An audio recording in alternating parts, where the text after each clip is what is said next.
Okay, in theory, everything works. I'm hoping it all works. We had a very bad experience with this on Friday. We really did. But I think we've resolved it. Hello, everybody. It is so lovely to actually meet you. Hopefully, you can hear me. Everything should be on. No. Yeah. Just gonna double check the chat. Really worried about it. Brilliant. So, for everyone new here, I'm going to introduce myself, not yourself.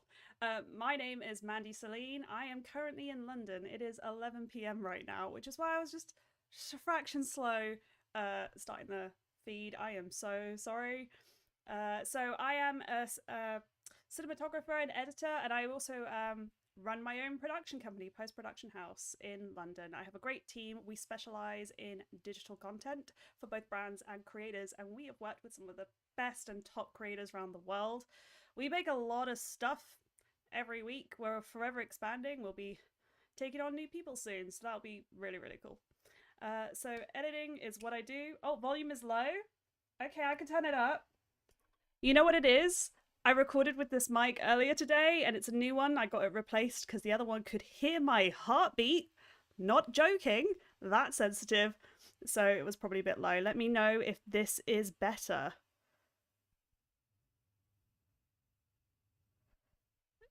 Okay, no, I can turn it up more. Is that even better?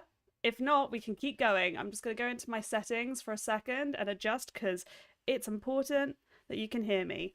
Brilliant. Very good. Very good. I'm so glad. In case you didn't hear, I run my own post-production house. I am an editor by trade and I work with several amazing other editors on my team, and we edit some of the top amazing content for creators and brands around the world, and we just specialize in digital content. It's what we've lived and breathed for several years. So let's double check. Audio's working. Now people can turn it down. Sorry if I hurt your ears there. Did not mean to do that. Check my monitor. Check my monitor. It all looks good to me. It all looks great. Nothing's clipping. It honestly, voice control is like it's on full blast. At this point it'll be changing my system settings because I turned the whole system down because my microphone, this is new, the old one again, could hear my heartbeat, and no one needs that whole like editing of like or like when something goes wrong, oh, everything's fine. Like, no one needs to be revealed like that. That's not okay. Brilliant. I am so glad. So today we're going to be going through some simple things, getting to know Premiere Pro. We're going to look around the workspaces. I've recorded some great cringy audio because we're going to make a little sequence out of some fun stock video I found. If you want to know the full story of what we will create, I'm thinking that it's a bunch of cheetahs seeing a slow motion dog come towards them. They're thinking of eating him. A baboon warns him. He gets the water. It's a water trap. I don't know. I just kind of like had access to some stock footage and I was like, I'll guess I'll make a story. So enjoy the leopard print. It's all themed. Welcome to my world and inside my head. So naturally, because I work with a lot of creators, not allowed to use their footage, so I went ham on the stock. I hope you enjoy. Hello and welcome, everyone. I'm seeing all the lovely things. Your eardrums are screaming now? Turn down your volume. Mine is like at minus 15. So, brilliant. That is what we're going to do today. Now, I have notes to remember what I am doing, because as much as we're giving a lesson, my memory's not the best. So, what should we start with? Oh, and before we start, actually, I wanted to know, out of curiosity, where you're from in the chat. I see someone from North Carolina. I see someone from Liverpool. Very exciting. If you're in Europe, why are you awake? Because it's midnight over there. Like, I was even like, oh, this is late. Amazing. Lovely. Isle of Man. Very cool. Greece. No way. LA. Yep, expected. I'm expecting a lot of Americans, if I'm honest. Brilliant. Belize. That's... Oh, Peter. Oh, wow, very cool. Ah, some fellow Londoners like myself. Brilliant. In case the accent you didn't know, from London. Anyway, I'm going to stop looking at the chat now because my chat is down here. My monitor's here. You're over here. And we need some, like, eye contact, am I right? So I will check in from time to time. I will even. Oh, I'm sorry. Did not mean to hit the microphone. I hope that didn't hurt you and your lovely, sensitive, beautiful ears. So we're going to begin with something very simple. We're just going to start a new project, talk about project templates, organization, sequences. Now I have a little bit I always say about organization before I start any any workshop, and I really mean any workshop. We could be talking about storytelling and I'll be like, guys, organization is it's the key. And it really is the key to doing a job well done in post. If someone hasn't told you right now that half of editing is literally organizing, because you're just organizing the footage in the right order, someone lied to you or was mean and didn't tell you the truth. But yes, organization is most of editing. So the first thing I think we'll dip into, if I've done this right, you guys should know this is my first ever live stream with like different setups and not just one camera. You think I would have done this already in the whole of like COVID, but mostly it's just been on software saying, oh yeah, share my screen, don't worry about it. I had to learn all of this week. So let's see if we can go to the first setup. Boom! Can everyone see and find a window? That's what I need to know. Oh, okay, before we begin, I do use Mac. I will try my hardest when using shortcut keys to translate them also to Windows. But for the most part, I will say Command and Control, basically the same key. Some people first time joining a live stream. Oh, that's so nice. Like, brilliant. You're all learning how to edit and I'm learning how to stream. It's a learning process we're doing together, and no judgment zone. We're all at the beginning of this journey. So yes, as you can see, I am indeed on a Mac, and there's a little mini me in a circle. I'm just going to say this, I'm very proud. This is my template folder that I have, and this could work for any system. You can make your own depending on how you organize your files. All of these are empty with maybe subfolders. Whenever we're data wrangling, by which I mean like just getting our files and organizing them on a set, or them being sent to us, or when we onboard a new client, we actually set them up with this kind of system. Like, hey, please don't send us 100 clips with no context and no meaning. Please organize them. It's going to take us otherwise a lot longer to do. So we go into this kind of template folder. We have at the top a Premiere Scratch folder. I will show you how to create this momentarily, but essentially this is an empty Premiere Pro project which already has folders inside, bins as they are known in Premiere Pro, and I've already told them where to save and do all my render files and all that good stuff. And then the next folder, which I'm not sure you can see my mouse actually on this window, but I tried. I'll highlight. Oh, I moved the window. Go back. Be pretty. So that's my Premiere Scratch folder, and as you can see, I've set it's auto-saved already, the first one, which is great.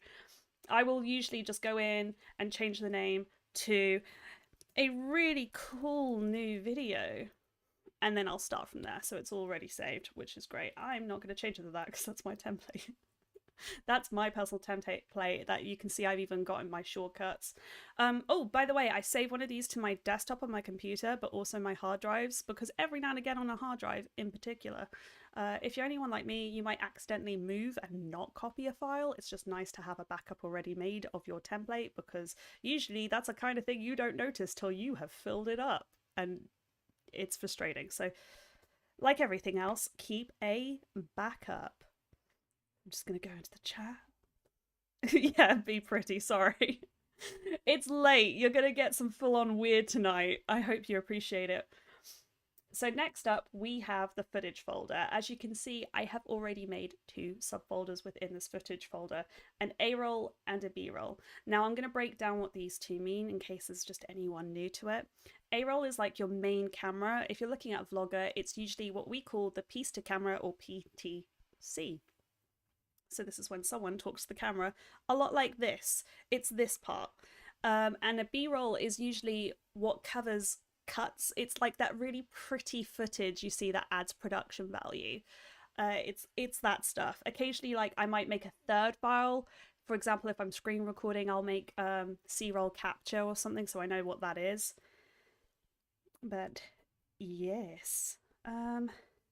Yeah, you can attempt to follow along today. By the way, I can see Adobe Care doing a brilliant job on my behalf because I just don't have enough eyes, letting you know there. They'll also be answering any questions in the chat pod, so that's great.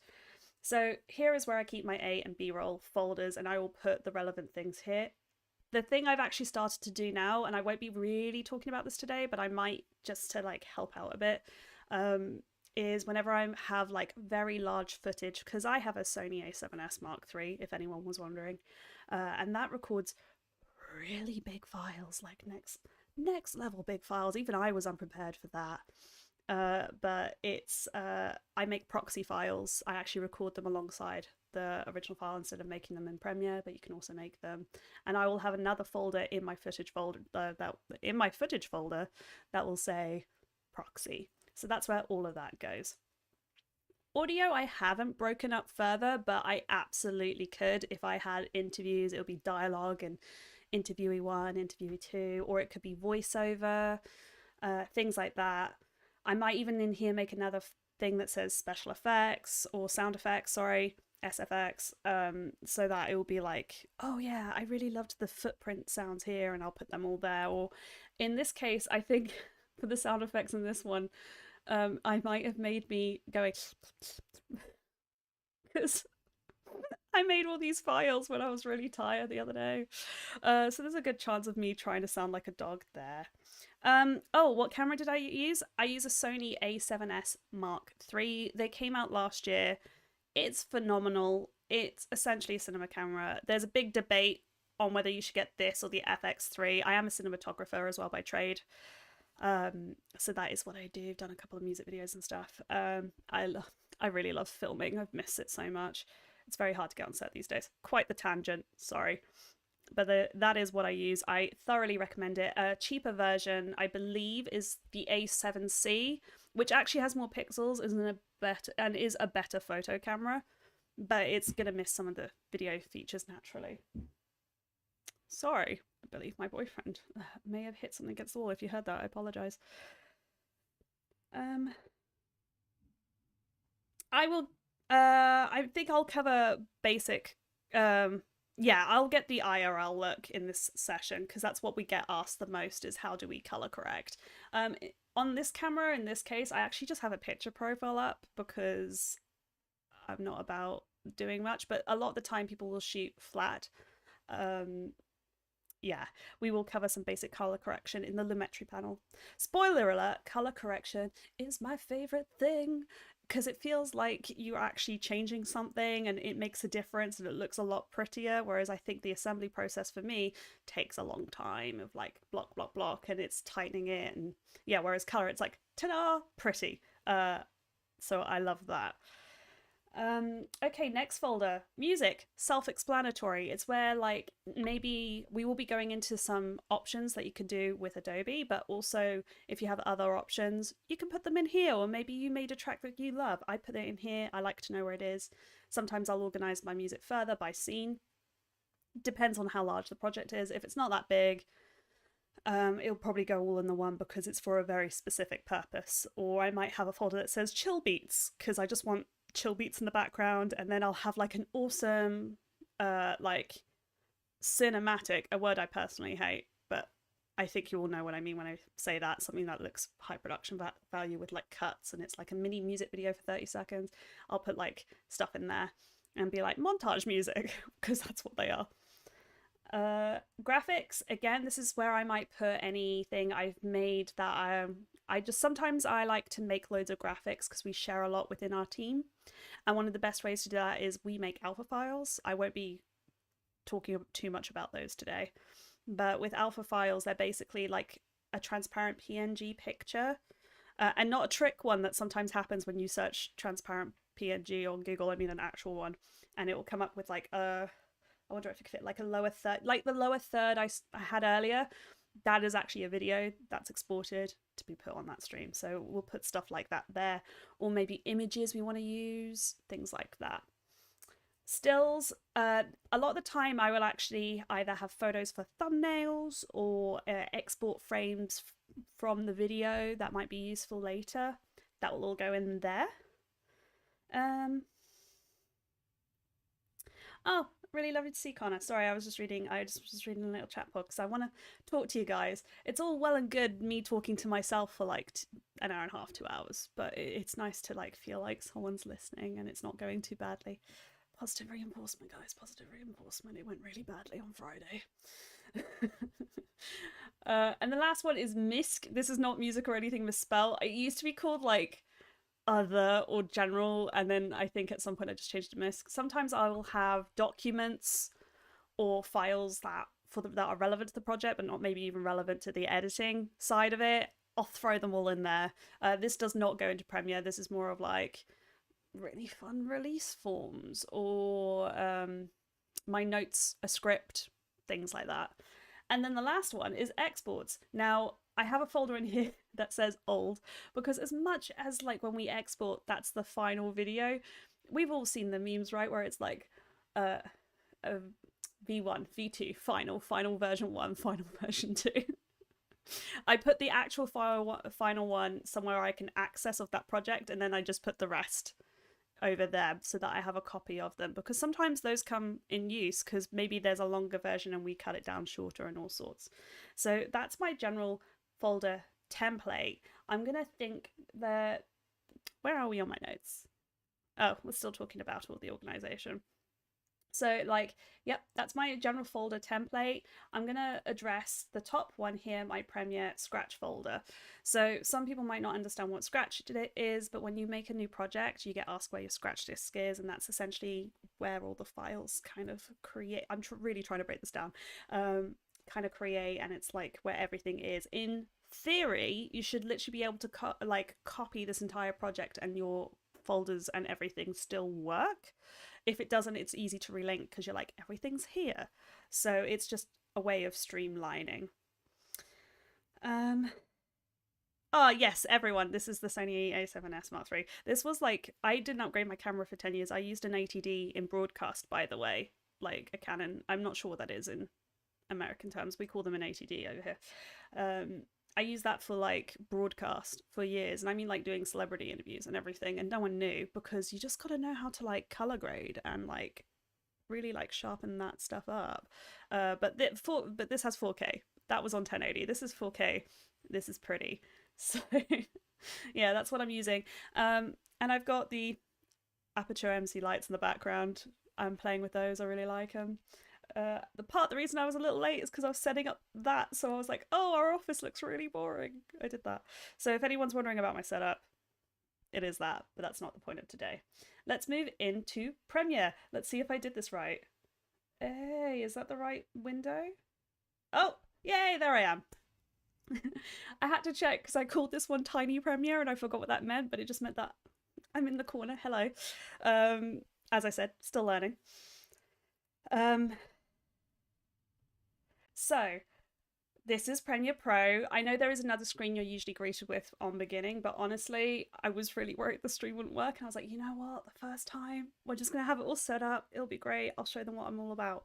As you can see, I already have some folders in here, and that's because I had a template. And when I made this project here, Excellent Webinar, is it not excellent? Are you not having fun? If not, are you at least not having fun laughing at me? So all of that. So Excellent Webinar already had all these folders in. I didn't have to make them. What had happened is I created them by going over here to this little icon here. Can we see my cursor? Brilliant, we can. And here's the real test. I haven't done this before. Does it zoom? Oh wow, it zooms my computer. I've lost you. Goodbye. So okay, this is going to make everyone dizzy. I'll be careful with this today. It's a new magic power. I might need to hone it. But this folder over here, you just click that and you get a new bin in theory. Yep, there we go. And you can be like, a super test bin. Yeah, that's Bing. Bin. Uh, and that's, I would make all of those, and then I'd save the project basically and had the project in the project template file. And I duplicated that. And when I duplicated it, all of this was already there, which is great. We love an organized Premiere project file. Something I want to point out is I've added another thing here called 00 sequences, and all of these folders are numbered. And actually, so are my Finder folders, if we go back to this. All of them. Thanks for not showing it properly. I talk to my computer, I apologize if that gets frustrating. These are all numbered. The reason for this is I really like seeing how they are, like, down sequentially, because everything works alphabetically, as opposed to otherwise it would be like audio footage and it'd be a bit mumble jumbled. Here, when we go back to Premiere, tiny me, thank you. When we go back, like here, I want it to show up like this with the name there, or in reverse, something that's super easy for me to find everything in the right order. I don't have to think about it. We just need it all to be easy and simple. We are going to go over how to start a new file. Don't worry about that. So, firstly, in fact, where are we in the talk right now? Oh, believe it or not, that's what I'm talking about next. I do have I have notes. Don't worry, I want to make sure I don't miss anything so that everyone is comfortable, having a great time. Yeah, the reason I spend enough time really going through the organization is because it's done like that. Like, you do not want to be in this panel over here trying to find it. I know there's a search icon. It's a mess, like, and then trying to find all those separate files and proxy, that you don't want to do that. You trust me, you don't. We've all been there when we started, where we just threw it all in this thing and imported it, and we were like, I have my files there. And then later you were like, I can't find that file. And then we do find that file, and it's okay. But it took a long time. I don't like wasting time, particularly for my edits, particularly when there is like a paying client, because then they're just paying for me to look for stuff, and that's not great either. So this workspace setting, oh, I should probably, you know what, let's really backtrack. This workspace setting is actually one I made personally. I was going to go in and talk about the workspaces after setting up a new project, but let's do it now instead. So we could go into the editing one, and this is what it looks like. It's been moved around a little bit. The brilliant thing about all of these workspaces is they are fully customizable. Let's take a tour of this one, and then I'll show you how to customize, if that will be great for you guys. Thank you for drawing my attention to that. I just want to make the best webinar workshop stream thing for you. I really do. So let's start at the top right. This is the source. Now, there are no clips in my timeline currently. The source window anyway shows what's in here. So if I go to, I've already put some footage in here. I was going to show you how to import it. Don't worry about it. But I did this for a reason. If I have, look at these beautiful cheetahs. Look at them. That's going to show what's in here. Whatever I've clicked on in here will show up in the source window. You can really zoom in here using this little tool.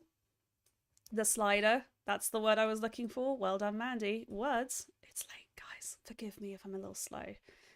Here's your time code. You can change the way it fits, so you can have it, I think, at 100% of like its actual scale. I prefer fit because I like to see the whole image, so that's good. Over here, this thing is where if you only wanted the video, you can drag it to a timeline, and if you only wanted the audio, you can click this and drag it, but there's no audio on this clip. Terrible example, but you'll get what I mean anyway. So your editing panel should look a lot more like this, minus the cheetahs.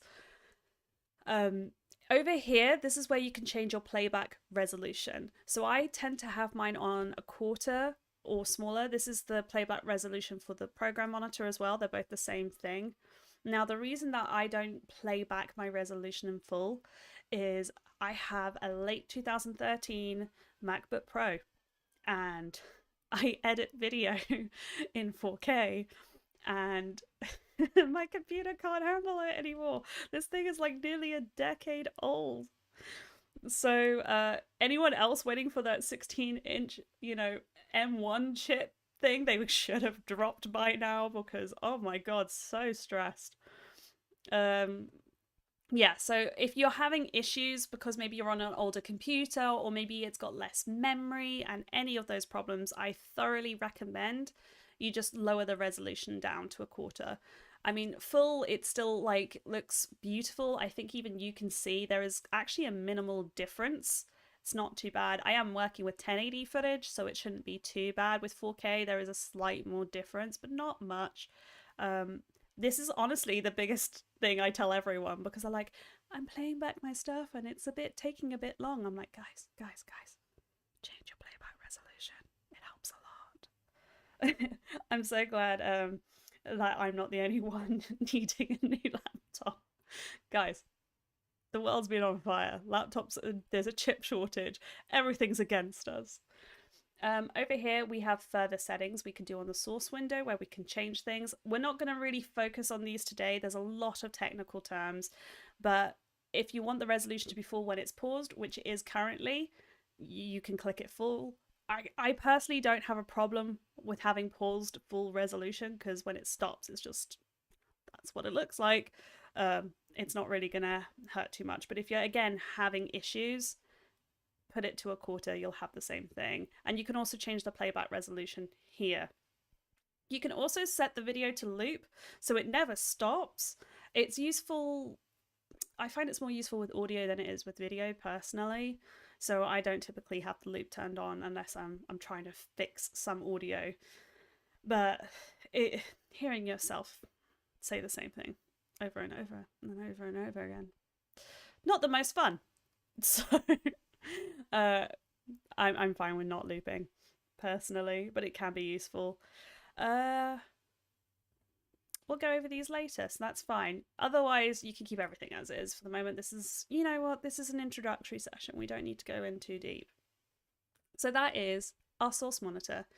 Next up is the effect controls. So when you apply an effect here, it will typically show you, you can change the position and the scale and the opacity. That is all going to show up here. And then when you add effects, that will also show up in the effects controls as well. We won't go too far.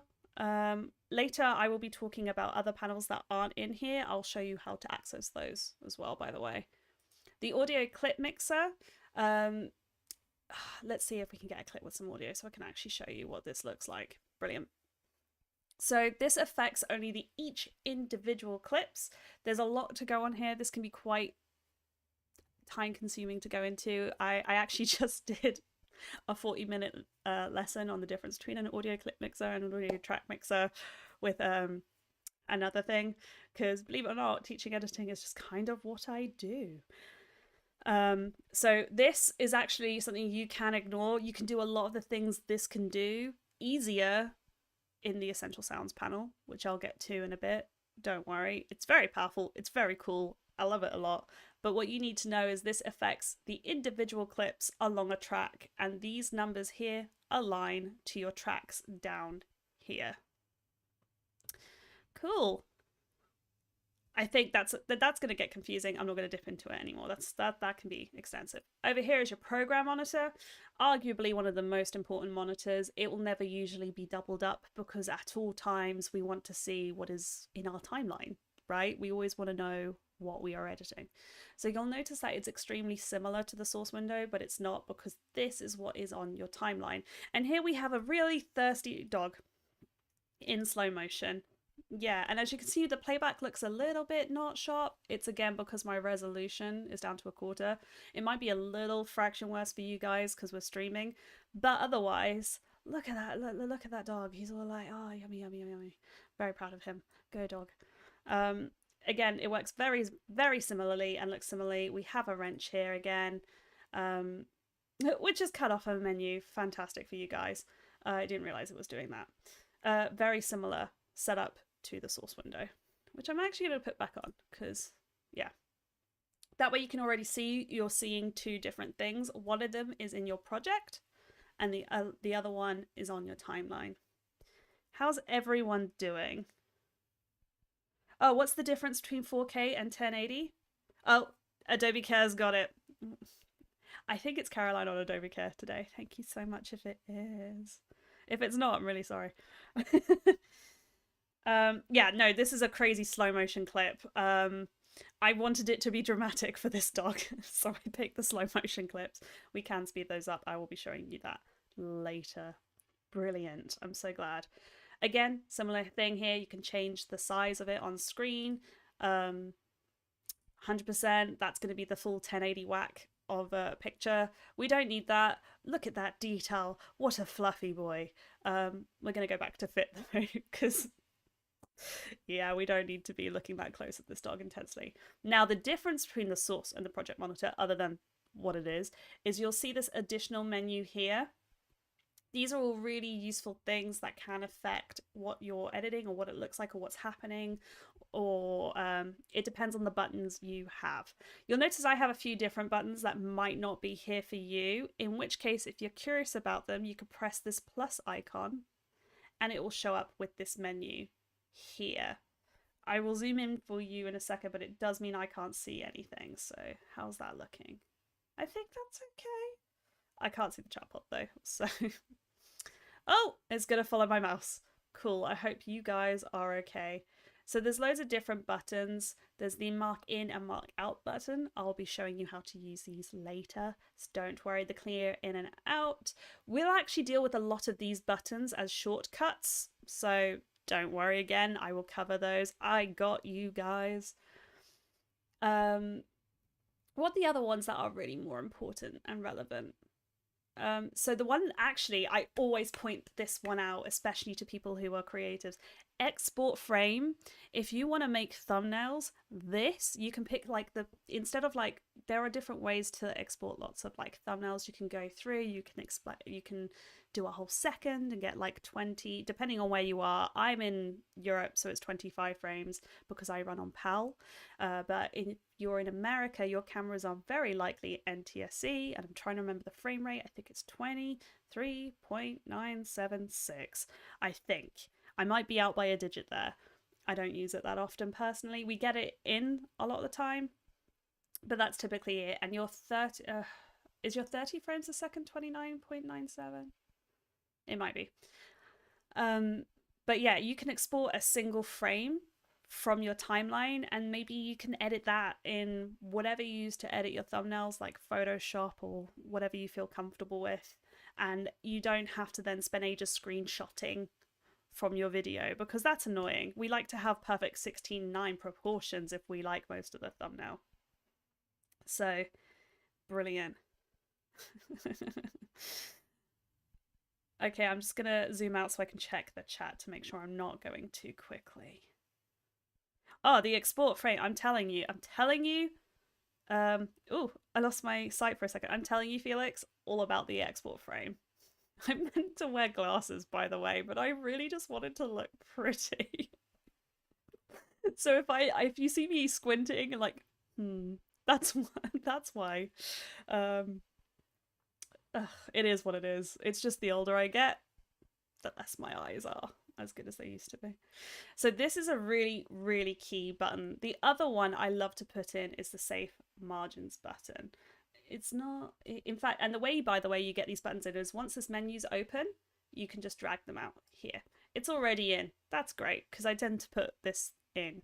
So I tell is there anything else we really need to cover that's in here that's not? No, we're good. So the reason I recommend the safe margins button is when you're doing text and stuff on screen, it will come up with this grid. You probably have seen this grid from time to time editing on different things. Oh, I'm going to mute you. Sorry, I don't like notifications. It is what it is.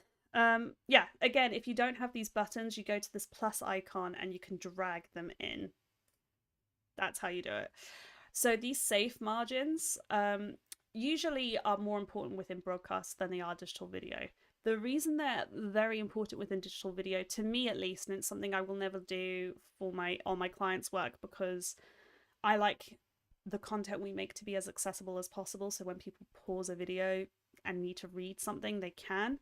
Is these button ones, actually a lot of streaming platforms, I include YouTube in this, Vimeo, Netflix, all of them.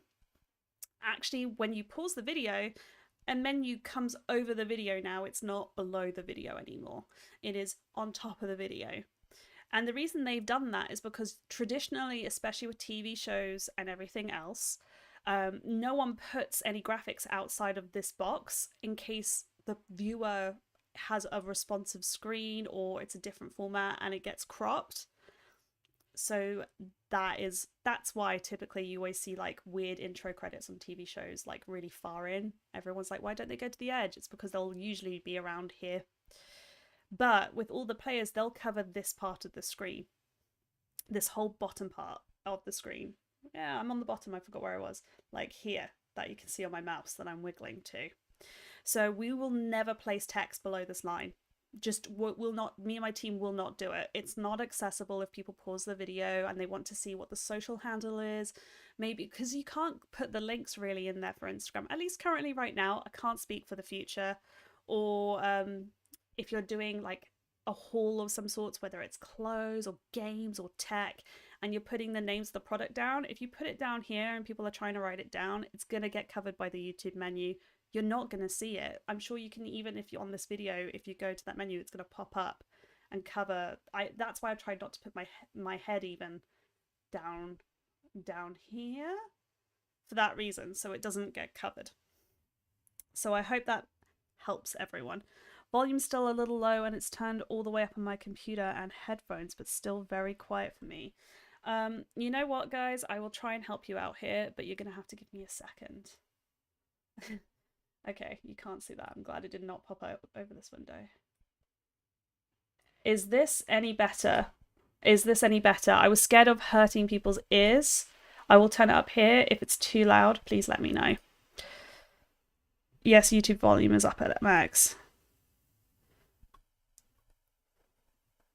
So yeah, if I'm doing graphics, I will pull up my safe margins just to make sure I'm not going too far down. Okay. Is this better? I'm just going to quickly give a pause to double check. Well, it's not just that I found it in the tools menu. I've done stuff for broadcast TV, and it's super important that we don't do lower thirds, which is a little bit of text that we put on this part of the window. You saw it maybe at the beginning of the stream where my name was. It's super important that we don't put, I don't know, an actor's name so that when a menu comes up on the streaming service, it gets covered. It's a really quick way to get an angry letter from a manager. So yeah, these are the safe margins. What's the other really useful things here? We're not going to go into comparison view today, really. You can also do loop video playback like you can over here with, oh, by the way, in the source menu, there's also this menu. If you just click the button, you will see these buttons again. And then the other thing I have on, which I don't need to have on right now, it's because I was editing something else today, is toggle proxies, where you can switch on and off proxies if you have proxies. Proxies are just a much smaller video version that's a lot more compressed and not as pretty looking as the main video, but sometimes it's easier to edit using that, and then you can swap those out automatically. So if you hear me talking about proxies, that is what I'm talking about. So that is our program monitor. Then down here we have our project. This is our project, which I was talking about earlier, all set up, lovely and ready to go. And the effects panel, which have things like video transitions, audio transitions, video effects, and all sorts. There's actually a lot you can do within the Essential Graphics and Essential Sounds panel that you don't need this for. Sorry, my mind died. And then there's things like libraries here. I'm actually going to show you, you can close these panels, which I have done. I actually recommend you close panels, especially if you're on an older model like this, purely because it will help run the program faster. No, the rule of thirds is something different. So rule of thirds, that's what's this one? No. Where's the rule of thirds thing? Takes me, I don't have it on screen. I'll talk to you about it quickly. The rule of thirds, which is really frustrating, you can't see it's on my camera, is when the video's been divided in thirds, and ideally you want to sit along those lines, those golden ratios. We won't really be talking about that this time, but I might add it into my stream next time. I'm just conscious of the time. We have so much to cover. Oh my god, this is going to run over. But it's fine. We can run over. I've got time. You know what? My Friday stream did not happen. We can run over. So yes, you can close these panels, you can undock them, you can do anything you like with them. Like, oh, it's not here anymore, great. And maybe you got rid of one, you're like, ooh, I really need that. What you need to do is go up to Window, and you can add any of these back in. So Effects, Controls, and it's right here. Now, what if you want to add these things all back? Like, you can just click them and drag them into whatever section you want. Ta-da! It's still here with my effects controls. They're still here. And as I promised you earlier, here are the effects controls ready, available for this clip. So they're all going to show up here. So if you want to make your own workspace, you can go in, find things, move them around. For example, I'm going to show you very quickly the Essential Sounds panel, which is here. This looks very basic. The magic is in when you tag an audio. So for here, there isn't an audio here, but we can lie. These will all show different menus depending on what you tag it, such as dialogue. And then you can go in, you can change the loudness, you can repair your audio. There's a lot we can do. You can match other clips as well within your timeline, which is very cool. You can change the hertz. These things differ. So loads of people ask what's the difference in these. It's based on the way we record the sound depending on the region of the world you live in. So for me, 50 hertz is where I live always quite comfortably. It would also, like when we're dehumming, it's what our electronics will run to. Whereas America actually run on a completely different set. And South America, yeah, North and South America, the Americas run completely differently than the rest of the world. Sorry, it is what it is. So the rest of the world will have a different frequency in their electronics, and if you want to remove it and dehum it, that's the sound you're trying to ask. That's what the wave part of the waveform it's trying to eliminate. How's everyone doing? Am I going too fast, or are we on the right ballpark here? Oh, how did I close those panels? I right-clicked and clicked close panel. That's all it was. Okay, brilliant. So you can do a lot of stuff here. De-essing is like trying to get rid of the sibilance. It's all those kind of Celine, those kind of sounds. Reduce reverb is kind of the noise, the space of the noise. You know what? Reverb, you know from music where things sound a bit more just like bigger and spacier. I'm not talking about an echo. It's the way your voice... The only word I can think of is reverberates around the room. Not useful. It's the way the way your voice sounds within a space, essentially, and how it fills that space. And then you can change things like the dynamics. Dynamics is basically the bottom end and the top end of something, and whether you want those to be more compressed or more natural is where we have a wide range of dynamics. You can enhance the speech, you can change the speech, you can add effects onto it, so you can make it sound like... I love the names in Premiere, by the way, because they're very specific sometimes. Like, you're locked in a trunk. Could have been box, could have been room. Went with trunk. Like, kidnapped. You can sound kidnapped. Love it. It always gets me for some reason. It's such a dumb joke. Resonate. Thank you, Fraser. That is the word I was looking for. Podcast voice, very common with, say, this kind of microphone. The type of microphone I'm using right now is called a cardioid microphone, so it's going to really try and focus in on the noises here. And I hopefully have something that will eliminate the sound of my fan from the laptop, so that's not going to be annoying you guys. So yeah, you can do a lot in this Essential Sound panel. You can actually add more reverb into it through this panel, where you could be like, I'm in a church and it's going to sound like you're like, ah. like big singing in a church. Or you can put yourself in a really small room. I like small dry room, very specific. Or outside the club. Oh, I love this. I love whoever was designing this had a great time. And I frankly, whoever it was, I appreciate it more than anyone. They could have gone very dry with these names and they didn't, and I like that they didn't. Yeah, we should all make videos in a trunk just to use that sound effect. Very useful. And again, here is the, again, for the first time ever, you can change the level, which is literally just how loud and quiet it is. You remember how you were all telling me I was very quiet? Well, then I would have had to boost myself louder, or I could boost myself quieter. Or alternatively, you can hate all your sound and just mute it. There's also another way to mute your audio, by the way, is you can click this little M on your timeline, but we've not even touched the timeline yet. Goodness, we've got a lot to cover today. So this is the Essential Sounds panel. I'm going to close it because we're not going to really do too much with it today. We will later, very briefly. The other panel I want to draw your attention to before we move on completely is the Essential Graphics panel. Oh, local libraries, thank you for showing up my work.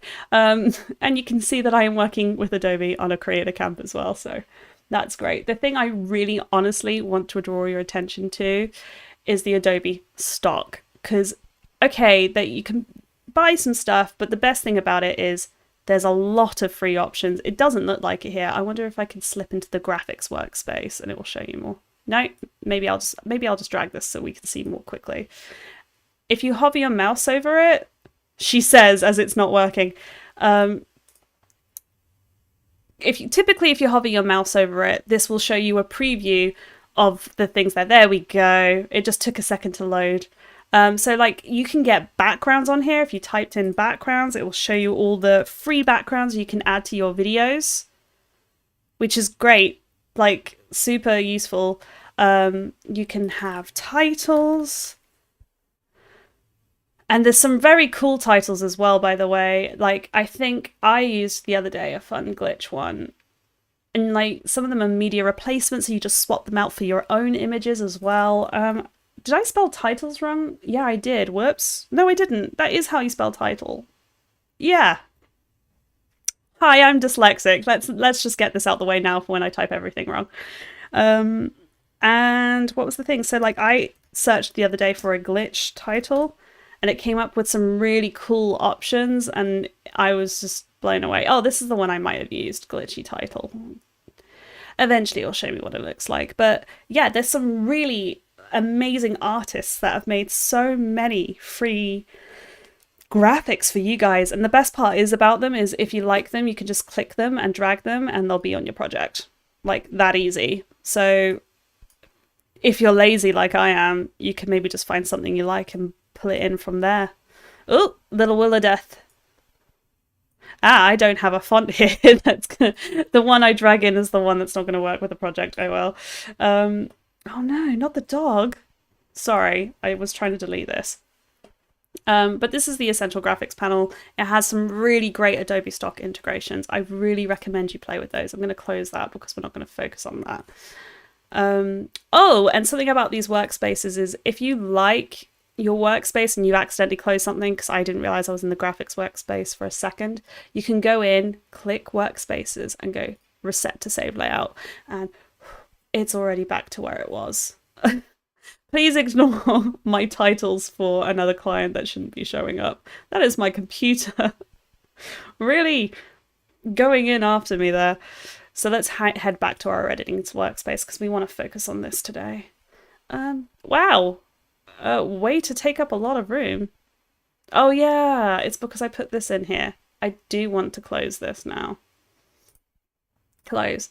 Equally, if you make a layout by moving everything around that you love, you can go into Window, Workspaces, and Save as New Workspace, which is what I did to make my own personal one here. I also have made my own color one, which has all my favorite scopes and stuff.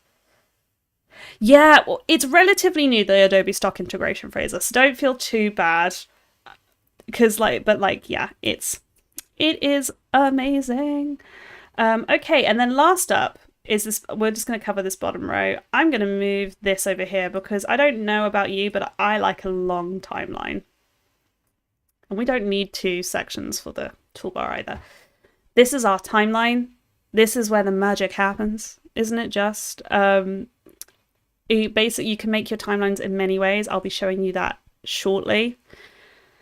Over here, we have our video tracks. These are the tracking. So it's like where we want to put the stuff. And then we have, oh, sorry, these are the tracking targets. And these are the patching things. The tracking is kind of like you switch those on and off for if you're like pulling things in from the top and you don't want it to affect certain tracks. These are called tracks, by the way, if that makes things a bit easier for you. I have 3 set up: track 1, video 2, and video 3. We can hide these using the eyes. That's one of the most important things that you will need to know. And then similar to the bottom, you can also lock these. Now, you actually might have heard a phrase if you want like me and you like listening to commentaries or podcasts or people talking about their production workflow, because that's literally, I you know what? I just like hearing a good production breakdown, and that's what I do for fun, like for fun. You can picture lock. This is like, you can lock that and be like, we're in picture lock. We have done the first edit, and this is a lock of all the pictures. Yeah. And then you have, again, audio 1, audio 2, audio 3. Very similar layout. Now, there's a couple of different icons on the bottom. I mentioned one earlier. This is the mute. So if we didn't want this track to make any sound, you can just click mute here. It'll mute everything that goes on that track. And I mean everything. So if you put anything there, no, you're not hearing it. It's going to be gone. Then you have solo. Now, solo is similar to mute, except for it makes you mute everything but that track. So it solos off that audio. It's like having its solo, its own little moment. It doesn't need the rest of the band. It's just about that. And then you can record voiceover by clicking this on whatever desired track. Going back to our organization, I thoroughly recommend you have, say, a track that you have for dialogue, a track that you have for music, a track for your sound effects. And that way, if you want to manipulate an entire track, much easier to do. So much easier to do than having a bit everywhere. It's also why when you look at, say, I think one of the most famous ones I've seen online is when someone showed a screenshot of Suicide Squad, the film, of what it looked like and all the different things. It's why you see like so many like gaps and then stuff underneath, because editors are organizing it in such a way that it can be easily manipulated as a group. So that is our timeline. Up here is our time code. Something that might be very useful for you is this, which is snap to timeline. So like if you make a cut, I'm going to make a cut here. I'm using Command K to make a cut. Another, I've got, you see how I have my audio selected, so now it's only cut my audio. So if I wanted to do both, I could select both now and just do a cut, and it will cut both of those. The other thing where you could do that is you can click your razor tool here. Now, I don't like the name razor tool. It's not intuitive to me, because when I think razor tool, I think the letter R. That is incorrect. I need to idiot proof my buttons. There's no other way of putting it. So cut tool is cut. C, cut tool. C, cut tool. I know like there are other people that are like Blade B or whatever, other programs that do similarly, whatever, but like I really like to stop. So for me, when I'm not working on like these kind of things where I'm showing everyone what it is, I go and make my own personal shortcuts, because I'm like arrow A, like just a little tip if it makes things easier, but the arrow in this is V. So if you want to make a cut, you can do that. These are, oh, I didn't talk about our toolbar, and we're already like so far in. So our toolbar. You have your arrow keys. You can move your track forward. The most useful one to you will be a shortcut called A, which is your track select forward, which will select everything and move it along if you need to do that, which is great. I'll also show you some editing shortcuts in a bit. Alt allows you yep. Sorry, I was just checking, making sure I haven't missed anything. Yeah, so you got ripple edit here, which will just oh, where did it go? Where did it go? Where's my ripple edit? Okay, you know what? Premiere's not going, but you've got your ripple edit. I tend to use the A tool anyway instead of this. Also, if you hover over that, the most useful thing I use in this, it's usually selected, is the rate stretch tool, which is the actual R tool. This will allow you to either like when you've got space. So hang on, let me show you what it does. You can stretch and slow your footage down or speed your footage up. So if I wanted to speed it up, I just make it smaller. It's going to take a second, I think, to preview that because it didn't because I'm doing a lot right now. Come on. Oh, no. Come on. You can do it. I believe in you. There we go. And it's a lot more normal. It's a little bit choppy because I'm also streaming. Come on. I believe in you. I believe in you so much. There we go. Or we can slow it right down. It's going to be a bit slower.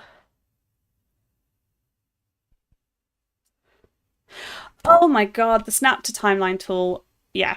Anyway, that's the rate stretch tool. Snap to timeline. This bit over. Whoa, where was it? Snap to timeline, which we want to select on. It basically magnetizes it back to those points, and also when you pressure up and down tools, it will help with that. Whereas, and if you want to make your cuts, it will automatically, let me get to the cut tool, go and find the blade and make it easier as opposed to when it's switched off. And then it's like it doesn't snap, so I can do here, and it's not going to go to the play header. It's going to be a little bit off. So the snap, having this tool on, very, very useful. I don't think we need to worry about the other stuff today. We're just learning. The other tools, sorry. I think the key ones we're going to play with today are going to be the razor, the ripple, the selection. Yeah, we're not going to worry about the other ones today. That's for another day. We're just learning, guys. We're baby editors today. So I'm going to clear all this because we're not going to use it. And then we have our project window and effects, and we're all back to the beginning. So at the top there are different workspaces. The thing I'm going to quickly draw your attention to before we move on to starting a new project and all sorts is the fact that there are different workspaces that you can go to and learn, but also there is a learning tab. Now the learning tab is brilliant. Here there are lots of tutorials for you to learn inside the program and at your own pace, at your own time. It's great. Honestly, I wish I had this years ago. It would have made life so much easier. So I really recommend that. I'm really glad you're finding this live helpful. I'm really trying to break it down. If we go over time, we go over time. By the end of this, you'll be able to do an edit. So yeah, you can go here. There's loads of tutorials. In fact, they're making new ones and updating it all the time. They're getting very specific now. That's really cool. I haven't looked into this for a little bit. And they also like help you with new features. So there's that. There's maybe something on here as well that you see on mine that's not on yours. One of them is the new captions feature. So you can like translate, like it translate, that's not what it does.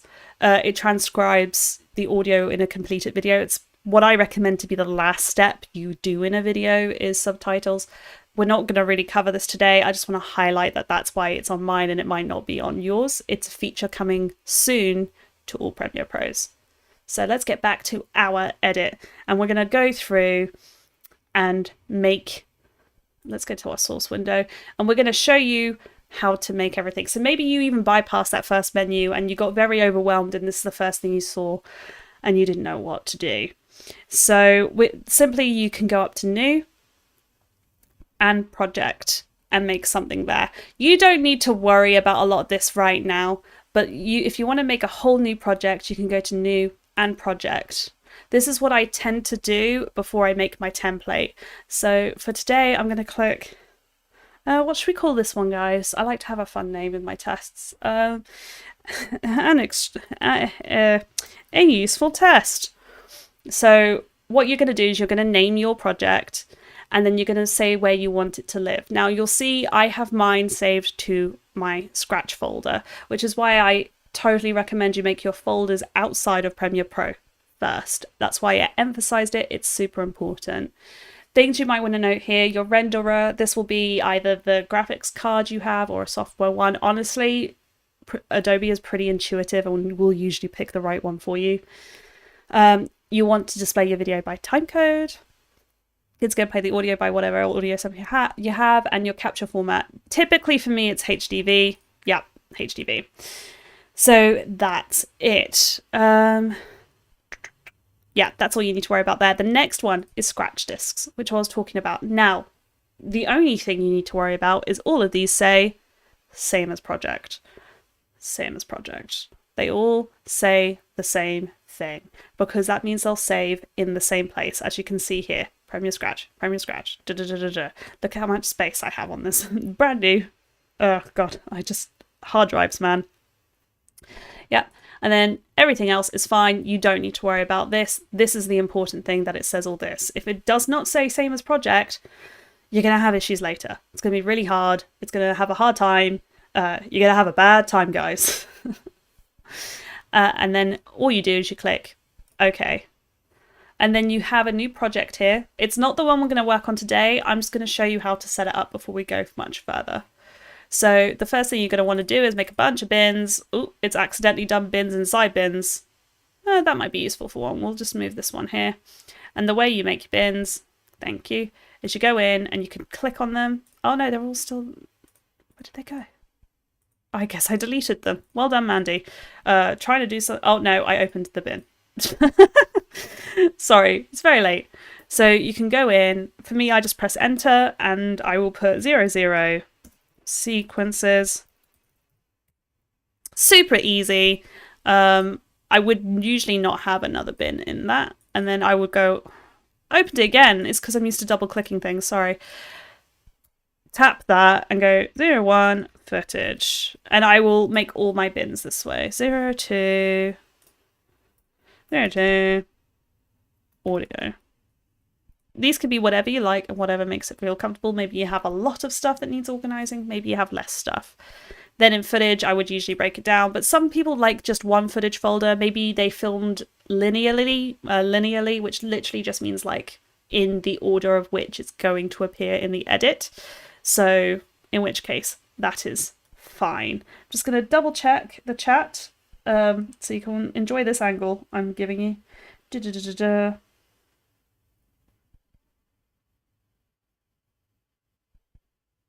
Cool, I think we're okay. Sorry, it took me... I needed to actually go in and read it. Oh, I might need to put my glasses on in a minute. I can see them. How late is it? It's because it's midnight. It's because it's midnight where I am. We're all up late together, guys. This is how I like to spend a Wednesday night, Thursday morning with you. Okay. So we will make all of these, and then typically I'd go up to File and Save As, and save all of that wherever you want it to. In this case, it's going to be my test folder again. Save As. It's going to open up a lovely window here. It says a really useful project. We're not going to save it here. You can see all the things I'm working on. Here, let's make a new folder. I don't mind you seeing this. I hope no one else does. A useful test template. Create, and it's going to create it in a folder here. Create, see, and we're going to click save. Simple, we've made our template. Then what I would usually do is duplicate that and then work, and that will become, excuse me why I close this window, an excellent webinar. Yeah, close. So the next thing we need to learn how to do is make a sequence and import our media. And there's several ways to do that. And it's only going to take us a few minutes, which is going to be great because we are behind. So let's start with importing media, shall we? So as you saw, I do already have things here. There are a couple of ways you can import your media. Hang on.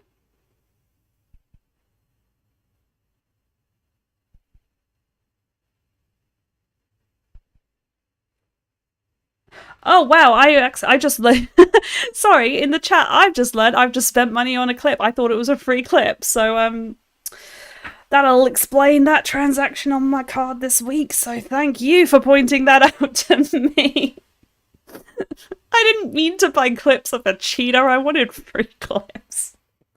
Ugh, this is perfect. My week. This is perfect. Brilliant. Thank you. Sorry, I'll try and find other clips. And you know what? We won't use the Cubs clip. Which one is it, by the way? Is it? If someone can tell me, I'll make sure to get rid of it. Because, oh well, is what it is. Thank you for asking. That was me trying to figure out things. Anyway. Maybe it's because I got the Adobe Creator Suite and it came up free. It seemed to be free to me. I did look at all the other things. Some of the other clips, the dog ones, there are more, by the way. If you click and click, all the other ones are like, oh, I'm going to try all these other shots. They're not free. Okay, I'm going to take a squash break, which is just cooling on water for you Americans.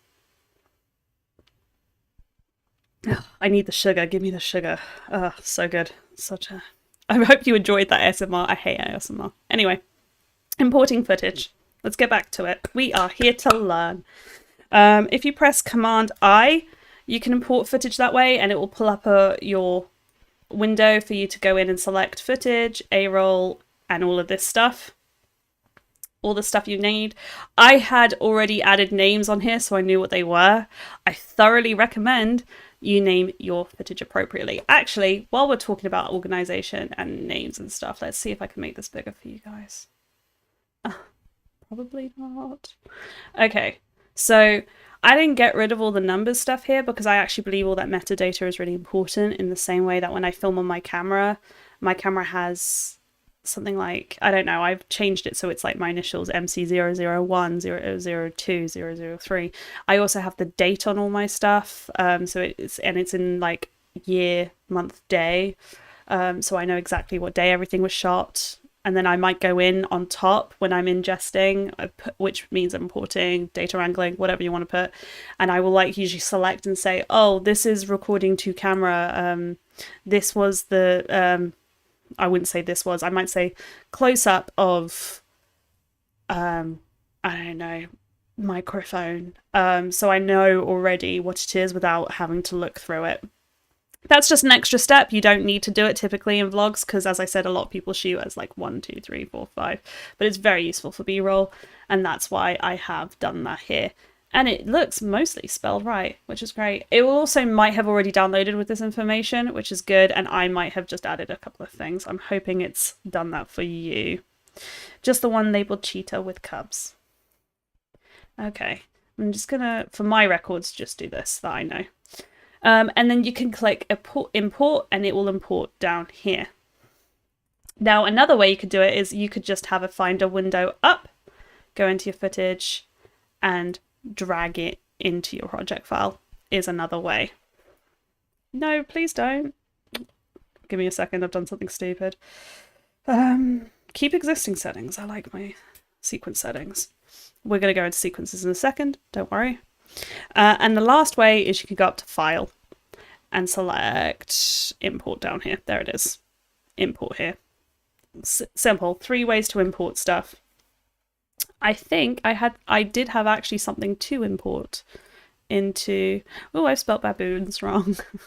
You don't have these audio files. I recorded them in Premiere Pro.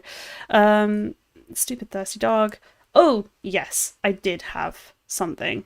Bear with me a second while I get another Finder window here. So if I go down to audio, sound effects, I'm going to drag this into my audio window.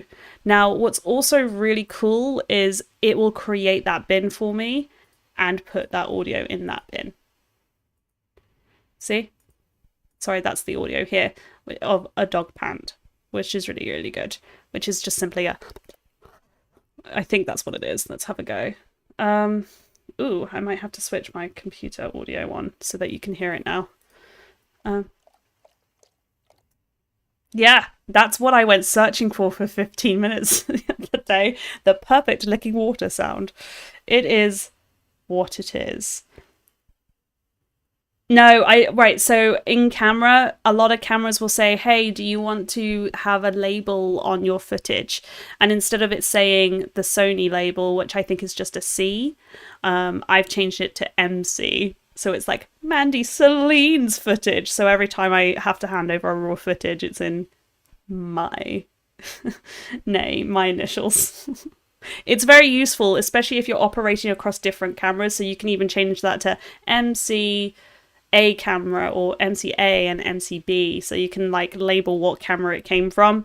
Super useful. Yeah, you can usually do that depending on the camera in your settings. It is water. So there is that. He's looking up some water. So next, we want to make sequences. Now, I have already made, as I said, an excellent lesson sequence, just to be prepared. But there are more ways to make those. Just double checking my notes down here, and after we've done sequence settings, we're on to the next section, and we've already done some of the next section, which is really great.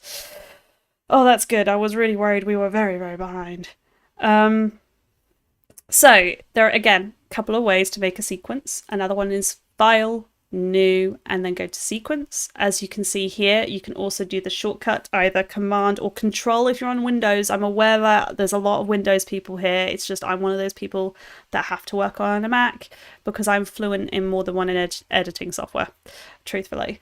So if you have any questions where you're working on one software and you want to know how to do that thing in Premiere, by all means put that in the chat pod. Like if you know Final Cut Pro and you want to understand how to do that in Premiere, I'm your girl. I work across both.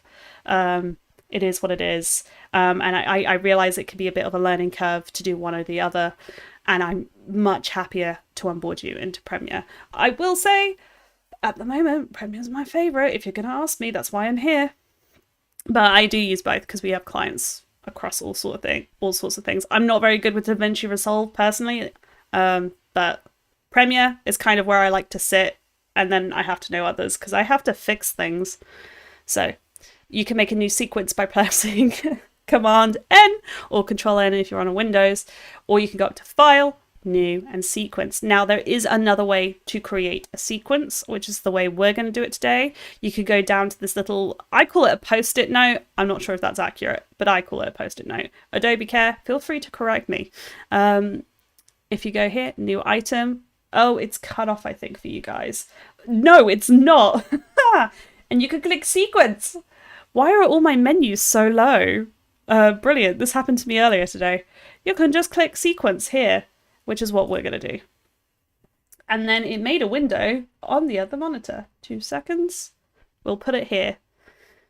So for the most people, I think they're going to want a sequence that's 1080p still. Now 4K is going to be the future. It is going to be what it is. We're not going to want things below 1080. Like, we're definitely not really wanting things below 1080 now.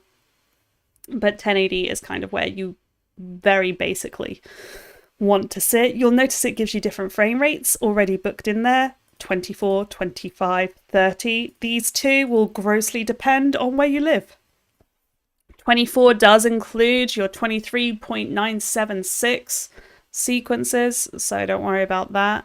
And 25 is 25 frames. Typically what they use in the rest of the world. America, you're probably going to want this one. There's going to be a lot of jargon here. You don't necessarily need to understand. It's just important you click the thing that has the right frame rate. That is very important. You always want square pixels. I'm just saying you're going to want that.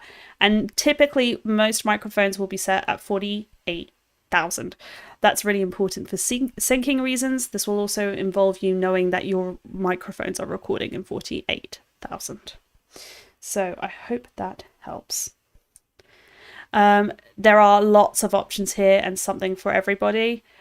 I use this one on my Sony typically. I like to still export these days in 1080 because I feel like that's going to be the quality I know most people are going to be able to use everywhere.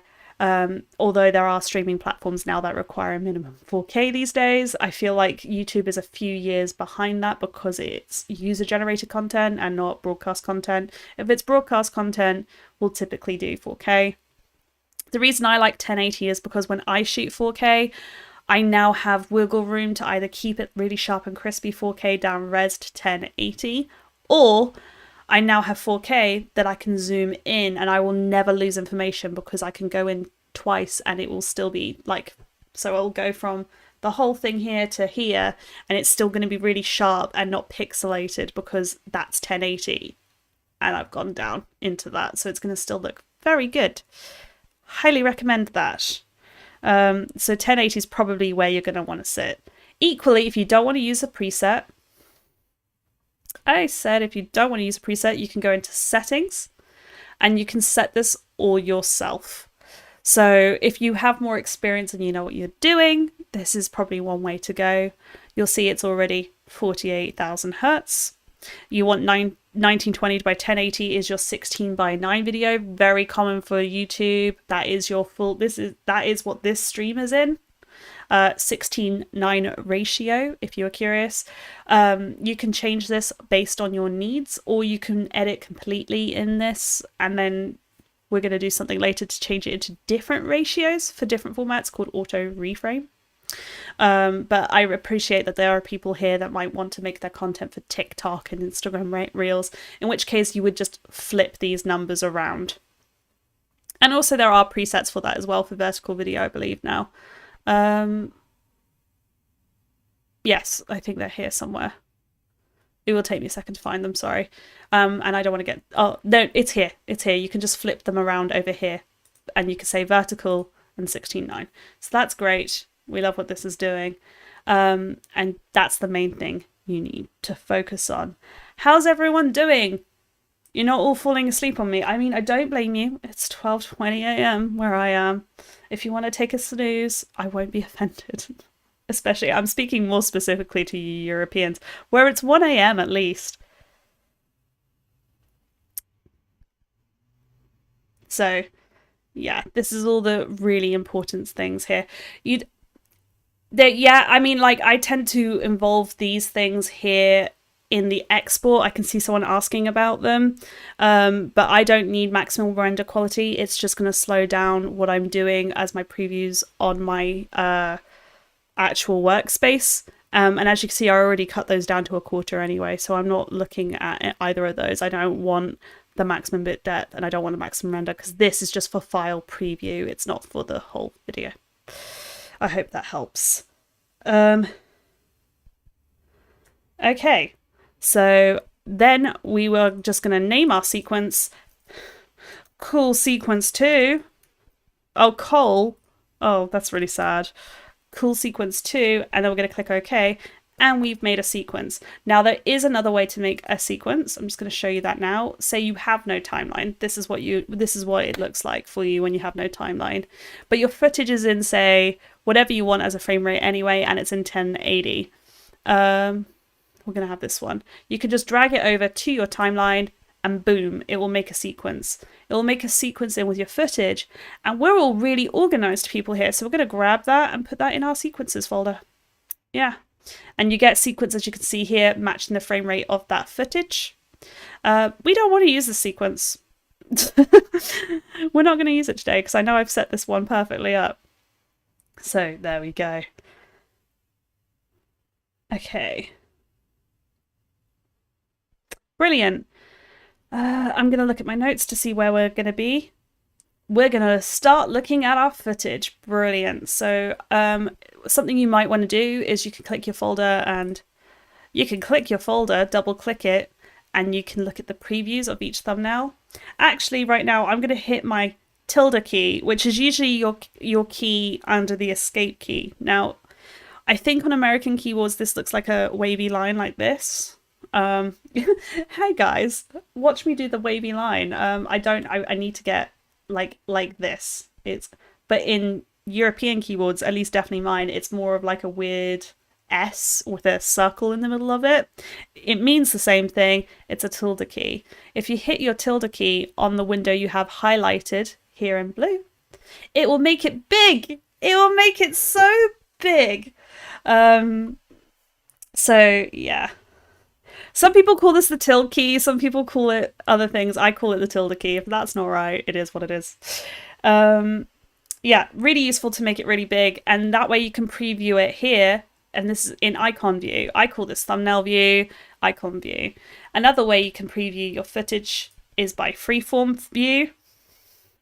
So this is more like in with organizing it, I would say. So like maybe you have a lot of shots that are similar and you want to group them. So you'd be like, ooh, I have all these cheaters here.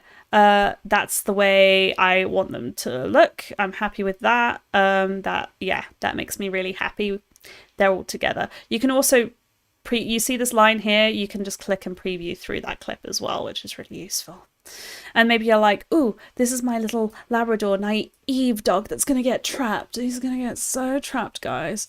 We'll put those all together. And these two I'm putting together because they're the people watching everything. I say people, they're the animals watching what's happening with the cheetahs watching the Labrador. I made a whole elaborate story out of stock footage. But yeah, you can organize your footage this way as well. For the sake of today, we are going to stick linearly because I think it's going to be the easiest for a lot of people. So now let's preview our footage and put something into the timeline. Let me double check. We are meant to be doing this. We are brilliant. So good. I'm proud of us. We're running very behind, but I promise you I'll cover everything I have. So we're going to double click the footage. And this is the dog drinking the water. Now, something I like to do, by the way, actually, before we go one step further, is for me, I'm going to teach you something that I'm not even sure is on my list here. Let me double check. It's not, but it's really useful because this is how I work. This is how my brain works, right? I'm going to go and I'm actually going to duplicate the sequence, which I did there.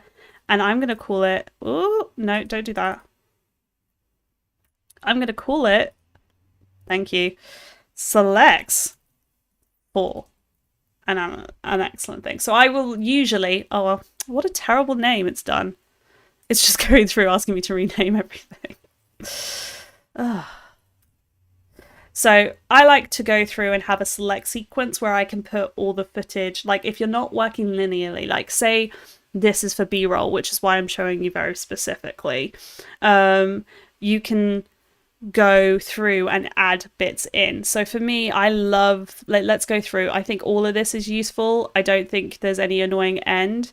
If you like everything in the clip, you can just select the clip and bring it in. We're not going to use the audio for this. So you can, as I said earlier, drag it in. But the other thing you can do is you can press in, which is I. You remember my simplification of everything? In is I. Just checking. Guys, I just need to check the battery on my camera. Sorry. We're good here. We're good. That's good. I filmed yesterday, was deeply concerned. I put in a dead battery.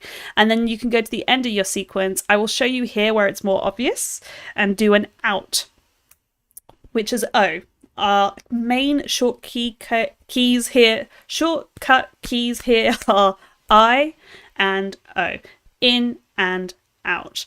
So what this does here is it only selects the piece of footage that is highlighted.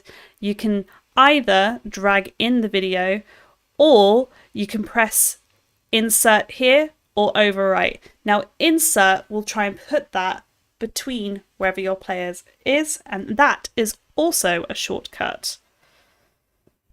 And so that this is also a shortcut, and that would be the comma key. I think I accidentally pressed the N key. Me trying to touch type. And that will put it wherever your playhead is. Equally, you can also press full stop, but if I have footage there already and you press the full stop, which is overwrite, it will overwrite the footage it goes on. Whereas if I press the comma, it's going to try and stick it in between the footage and not cover it. So one's going to be like, excuse me, and push its way through the crowd. That is inserting itself into the clip. It's inserting itself into the situation. And the other one's going to be like, you are gone forever and dead goodbye. And it deletes it and you have overwritten it. Another way to prevent that, double check that this is the right one I'm thinking. Nope, that's not what I was thinking. Nope, I've clicked the wrong thing. Sometimes we experts forget. Yeah, there we go. If you wanted to use it onto a different track and still push everything along, you can change your track selection here. And this is your source patching, and you can either go on top of it with the, so when you, instead of overwriting, it will put that information above it, but still covering it, but it's preserved on the underneath track. So if I wanted to move this, I'm going to press V, it's all still there. That said, it has definitely overwritten the audio. So be careful with that. You may want to also press this. You definitely want to also change your audio track as well. It's just late and I'm tired. So full stop. And as you can see, it's preserved that middle, track V1 and audio A1. And it's just going to put it on top of, and that way you can still manipulate this and it's still underneath. Whereas if you have, as I showed you earlier, those selected, the original one selected with your tracks on, it's going to overwrite it and it's gone. There is no way of changing that. If you go in with your selection key and press V, there's nothing there. Goodbye. It's just nothing there.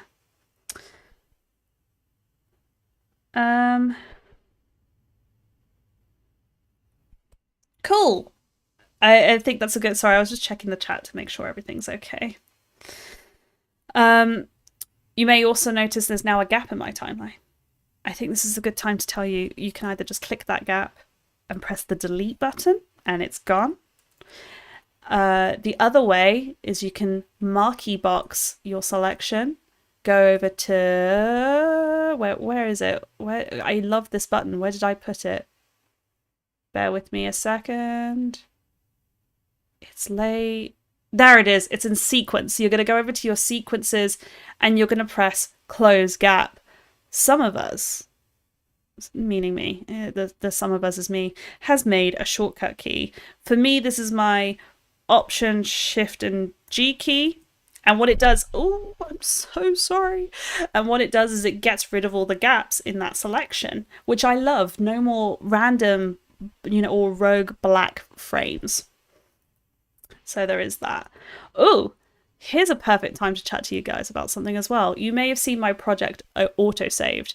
Now, something to note at the top is this little star here, which means, hey, Mandy, you haven't saved in a while. And I'm like, I know, Premiere, I like a risk.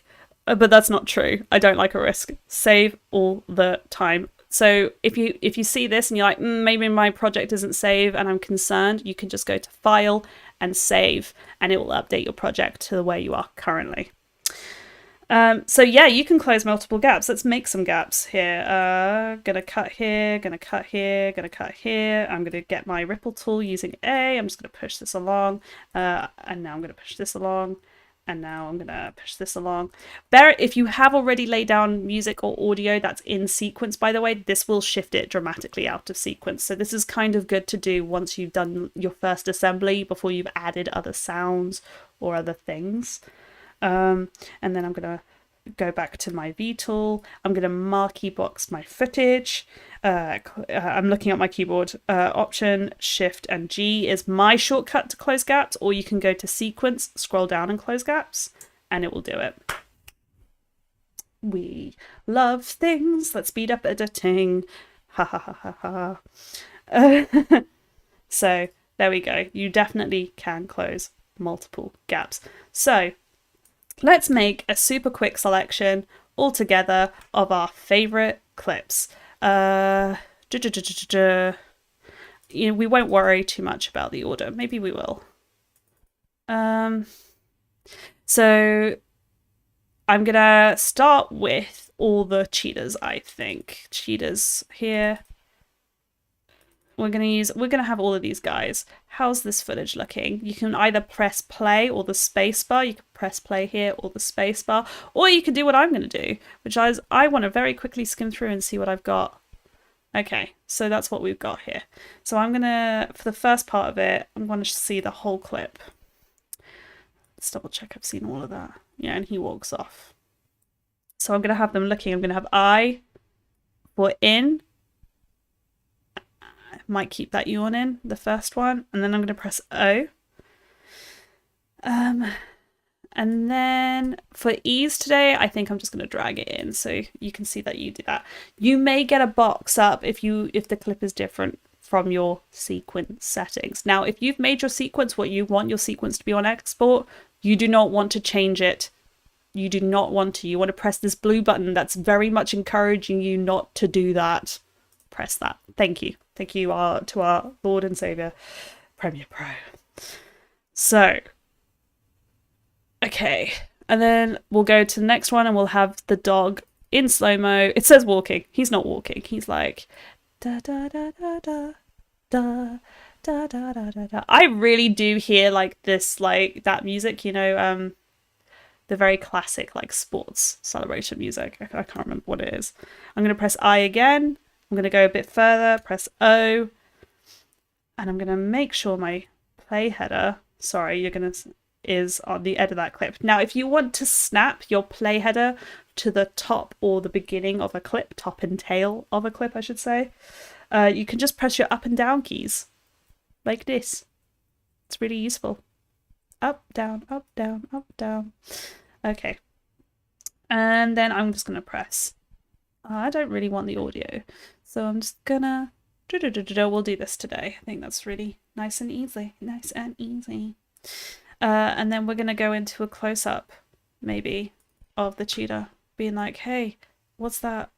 Hey, Gary, do you see this dog coming towards us?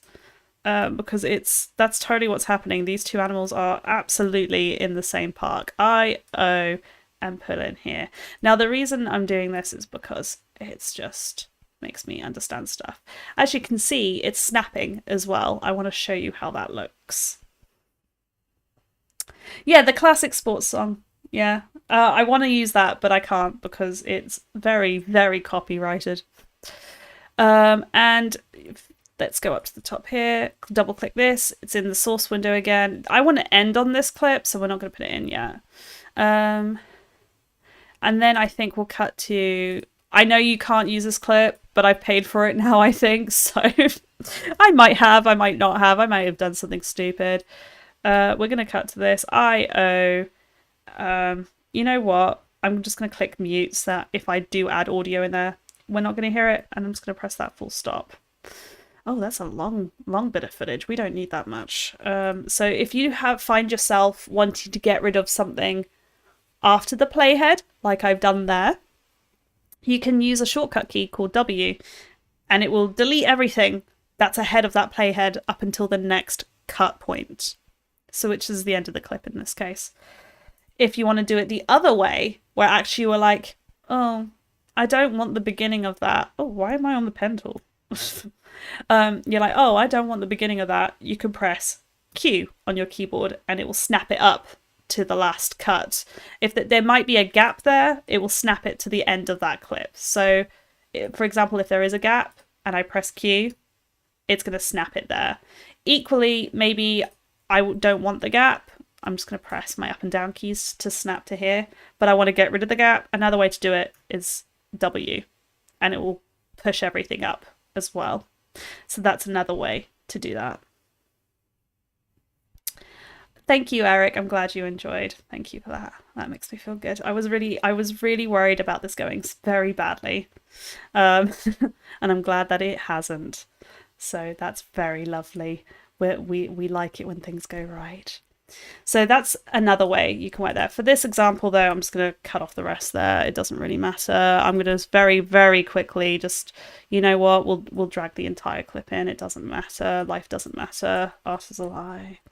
Anyone else like Bo Burnham? I'm on a bit of a binge again. Inside is phenomenal. Yeah, this is two like dogs that are gonna warn our Labrador friend. What should we name our Labrador, guys? Someone name the Labrador with me.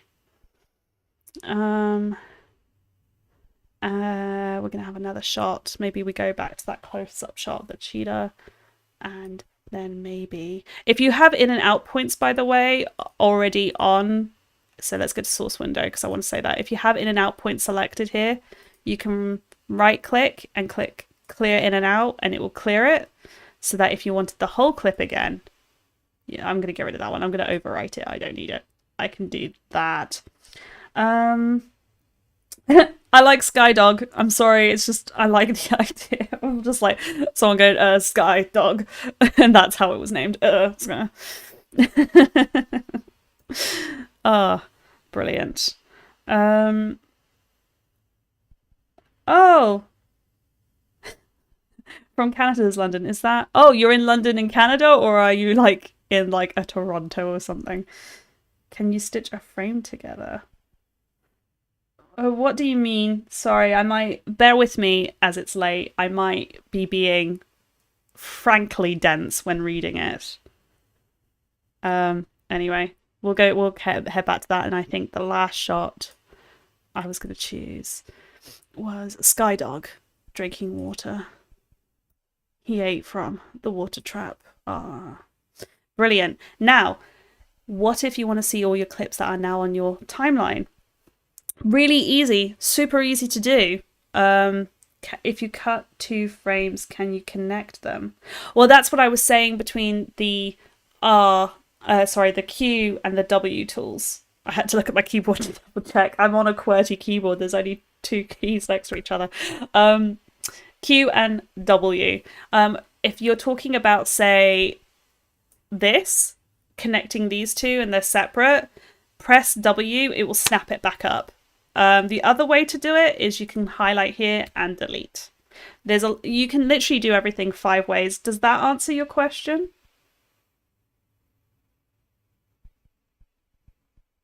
I'll wait, Fraser, for your answer. No, I won't. So I'll just quickly go to the point I was making, and I'll look in the chat in a second. If you want to see all your amazing clips, but it's just so there's too many, I can't see. There is a couple of ways to do this. You can go down to this toggle, and much like the source window I showed you earlier, you can make this really big, or you can make it really small. Or you can do what I do, and this is it's my favorite thing. You can press your, I call them the plus and minus keys. They should be next to your delete key. Sorry, had a hiccup. Try drink some water. You could just press your plus and minus key. Minus will zoom out, and plus will zoom in a lot till the frame. You can see each one of these lines as a frame. Goes in so tight, so very tight. And then comes out again, which is great. So, kind of. I cut the same frame too many times. I was just wondering if I could highlight the cuts and stitch them. Oh, absolutely. Sorry. Zoom, zoom, zoom. So you're talking about cut tool. This. It's late now, and I'm actually having to be like, cut tool. So, if you have your arrow selection, the easiest thing I find to do is just highlight the red bit and delete it, and it will make it go back to one long clip. Is that what you meant? It doesn't work if the clips are different though, because it's going to recognize it as 2 different clips. There's just no way to do that. But if they're the same clip that you cut and put too many cuts in, you can totally join those together. So let's do that. We're going to press the cut tool, and then we're going to press the V key to get our little arrow tool, and it's going to highlight. You can see how it turns into a bracket, and it's going to make it red, so you know you've selected it. It's like, oh, the cut! And then you're going to press delete, and it's going to join it back together. And I hope that's what you mean. Ah, yes, that seems to be that I've answered the question. Oh, shortcuts are the key to being a super fast editor. Some of us have no time to be looking for symbols, so yeah. Yes, Adobe Care is right. If there is a frame missing, so I'm just going to do something really quick and press this and press my command key and the pointy bracket that is also the full stop, and it should move it a couple of frames. It should. Oh no, sorry, it's the arrow key on this. I'm thinking of a different shortcut elsewhere. If it's like this and you highlight it red, it's not going to do it because the information's not there. That said, if you highlight the space, delete it, or delete it in many of the other ways I have shown you, go back and highlight it, it will rejoin it. So don't you worry. Okay, we now have our selects. Now this is why I made a selection timeline, guys. I'm leaning in because I have a secret. This is how I work. Is I will pick up this timeline. And you see how like it highlights all these areas that it could go, and I'm going to put it below. And now I have 2 timelines on my screen because I am the all-powerful editor. I have 2 timelines on here now. It is very pushed for space, admittedly. But the cool thing here is instead of like going back, oh, I wanted this part of the clip, or maybe I need this again. And but in an ideal world, I have gone in, I've done the due diligence, and I've cut out me picking up a camera and putting it down. And I don't want to do that over and over and over and over and over. Now I can select that clip and just drag it. How powerful is that, guys? How cool is that? Like, oh, the power. Can you feel this power? In fact, I'll change my camera angle for you so you can see it better. Tiny Mandy over here. Can you see? So powerful. So well done. So that is one way you can do it. Do you want me to do it again? Yes, I did this very quickly. Let me just put it back up here. We've got one timeline again. I already clicked and had my 2 timelines up. So I have selects up here. And I clicked and I have an excellent lesson up as well. Excellent lesson. You got to make yourself laugh, especially at 20 to 1. So we have our 2 sequences here, and I've already put all my selects in. Now this is ideal more for montages than it is if you're already editing something like shot. If something's already edited, don't worry about it. This won't really be as useful for you as you think. But maybe you've done loads of B-roll to cover some cuts and you want to montage them together, but you didn't know what you wanted to use them for. Or maybe you already cut everything up and said, this is the best B-roll of, say you went traveling to Iceland. Like, I've done that. That's such a flex. But I have lots of footage from this trip and it's already organized to the best cuts I've done. Maybe I've already colored each cut. All of that. I will have them all in one sequence. Like, these are my Iceland clips. These are my selects clips. These are the best clips. They don't really need the story. They are just the best B-roll clips. Now, I want to edit something, but I also want access to these clips from my sequence. I'm going to pull my selects, and you can see here that it highlights in blue where I can put it. I can put it as the main sequence, which it currently is. I can put it at the bottom. I can put it at the top. I tend to work by putting it at the bottom because I know in my head it makes sense that what I've left is at the top. And then I'm going to let go. Look at that. And now I can just pull my clips in from the bottom. My amazing clips I've already edited, and I can quickly put them on a timeline. So that's great. I'm just going to check where we are, guys. We still have to do a fair bit. And I don't want to keep you too late, so let's keep going. Okay. What should we do next? You know what? I think for a second, I'm going to get rid of an excellent lesson. And we're going to play with these clips here because I'll show you some speed ramping. Actually, no, we'll go to an excellent lesson. We'll go to just an excellent lesson. I'm going to delete some of these clips because I want to get a very specific clip up. I want the entire of a certain clip of the dog running. That one. I want this one.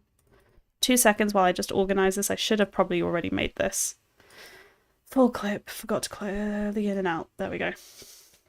So I think I want to teach you right now how to speed something up and have it as it is, or slow it down or anything like that. Does that sound good? Because we've learned how to, we know how to put clips into a sequence. We now know how to do pancake timelines, which is what it's called, where you have one sequence above another. We now know our workspaces very well. We understand everything that's happening. So, yes, don't worry, this will be up live. Know that I miss you, Stephen, personally. Clearly this is less of a live stream. So let's learn how to speed ramp, because this is a very long, slow clip. Like, come on, there we go. He's like, I mean, realistically, this is like 1 second of its time, right? Look at that. So maybe I want it to be really fast and then really slow and dramatic. That makes sense. So there are a couple of different ways to do this. I think the most common way, if I were to guess people do this, is they probably, I'm not saying this is the right way, by the way. I think this is how many of you will work, is they'll do a cut or something, rate stretch tool, speed it up this way with the rate stretch tool, and now it's like really fast and really slow or whatever. In fact, that's not enough room, actually, just so that I know that. So bear with me a second while I rearrange this. Yeah, rate stretch tool. They probably go in and go, oh, it's really fast. I'll make it really small, really, really fast. Get rid of this. And he goes, I think this is how most people do it. They'd be like, play.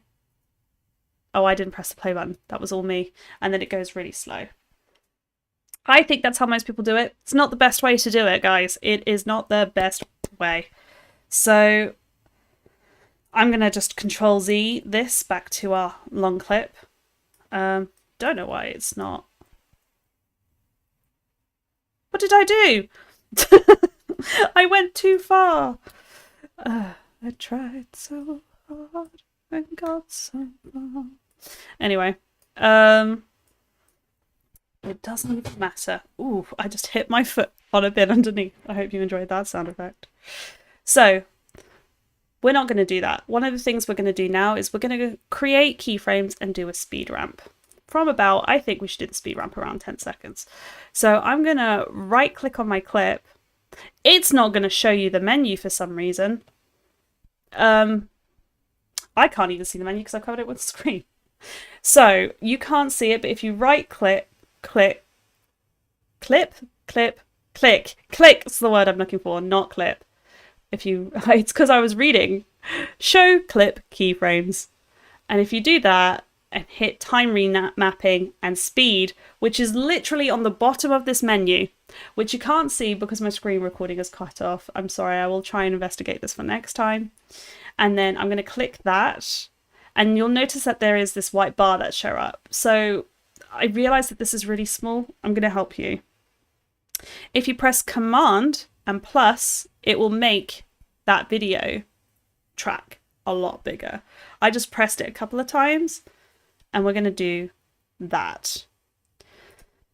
So then what you're going to do, what are you going to do? My brain's just gone blank. Oh my God. I know exactly how to do this. Why can't I do this?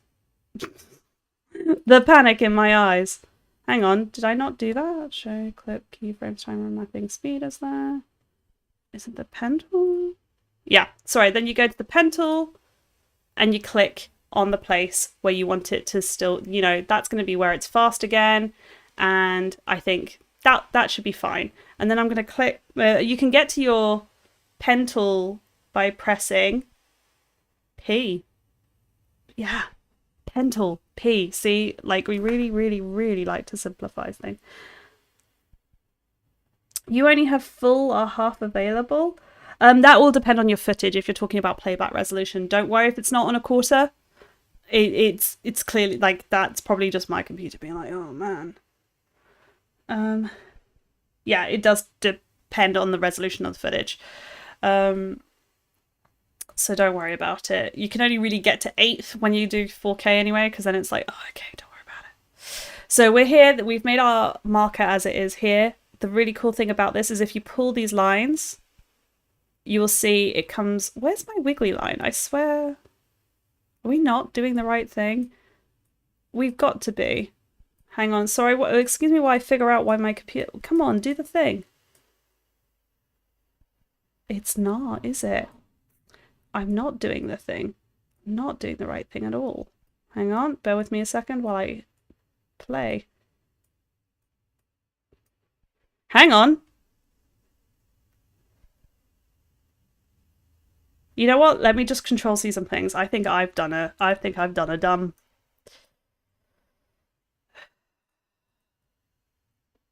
Come on. It's not even control Zing. No, it is. My computer has actually just gone very slow. 2 seconds. We might have to restart. Come on, you can do it. I believe in you. There we go. Oh, no, too far. Too far. I got scared. I got nervous that it wasn't working and I just kept pressing it. Come on. Redo. There we go.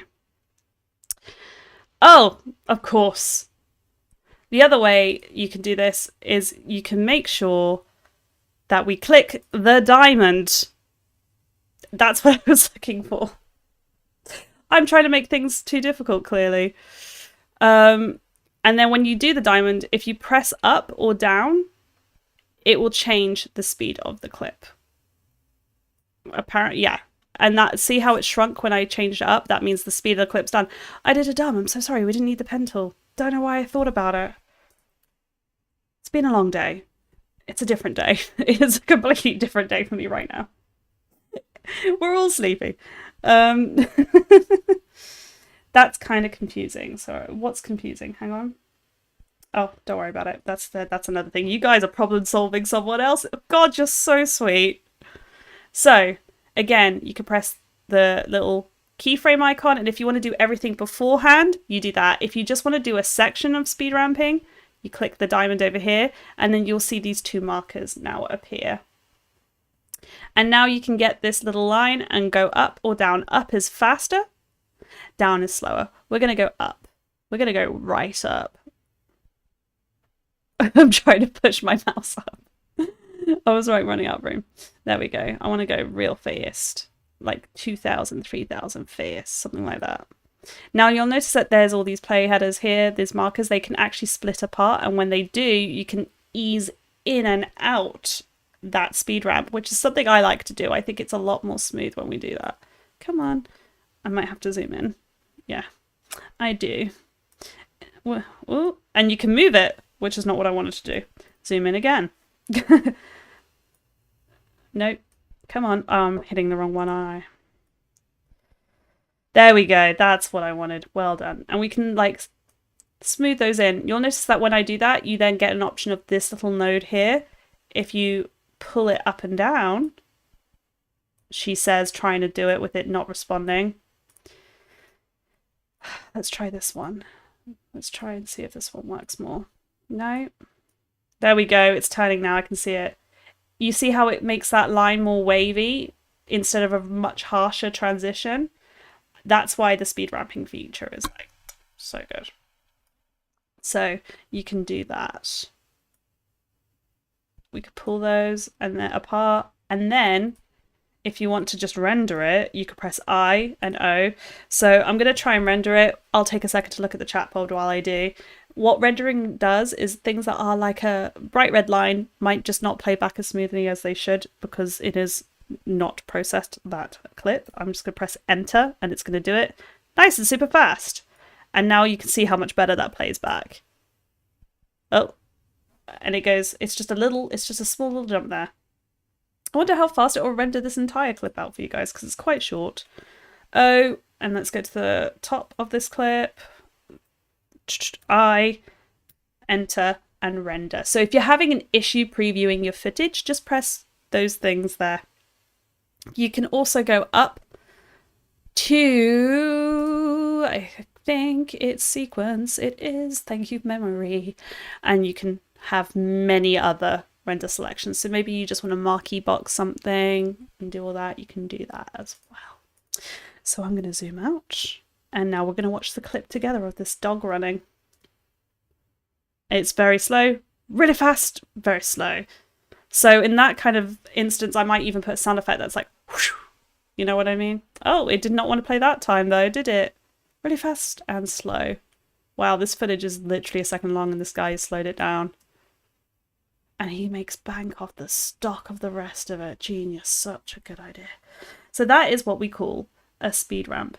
What do you mean the up arrow key? So the up arrow key will move the playhead back and forth between the top and tail of those cuts. So whatever's behind it and whatever in front of it. Top is typically like closer to 0, the beginning, and tail is the end. Render, why not just play? So sometimes you make adjustments and it needs to have the information to play that back smoothly. It's just giving it a moment to write the data and information. You don't need to do it all the time. Don't ever think you have a red line, you're like, oh, must render. It's more on playback if you're having an issue not being able to preview your sequence properly. So in this case, I changed up this and it's like it plays back a bit smoother, not brilliantly. I assure you this is mostly because I'm running a lot of streaming software than it is me running the program. I wouldn't be able to do my job otherwise. There we go, it's already playing back smoothly. I think I slowed this clip down actually too much. Wondering why it's choppy. It's because I think it's meant to be like this. I think I slowed it down too much. Whoops. Ooh. Some people always ask, how can I shot in 60 frames or I shot in 120, 100 frames. How do I get that ready for my sequence? My favorite way to do this, and this is the way I'm going to show you today, is you can go up to that clip. So for example, maybe I want to slow this down even further. And I will right click it, go to modify, interpret the footage. I don't know why the box went to a different screen, but it's up. Yeah. And then I'm going to ask it to assume the clip is 25 frames a second or whatever your other footage is. In this case, for many Americans, in the Americas, North and South, you're probably going to want this at 23.976 or 24 frames. You're asking me to remember a lot of numbers we don't do over here. 25 is what we do. And okay.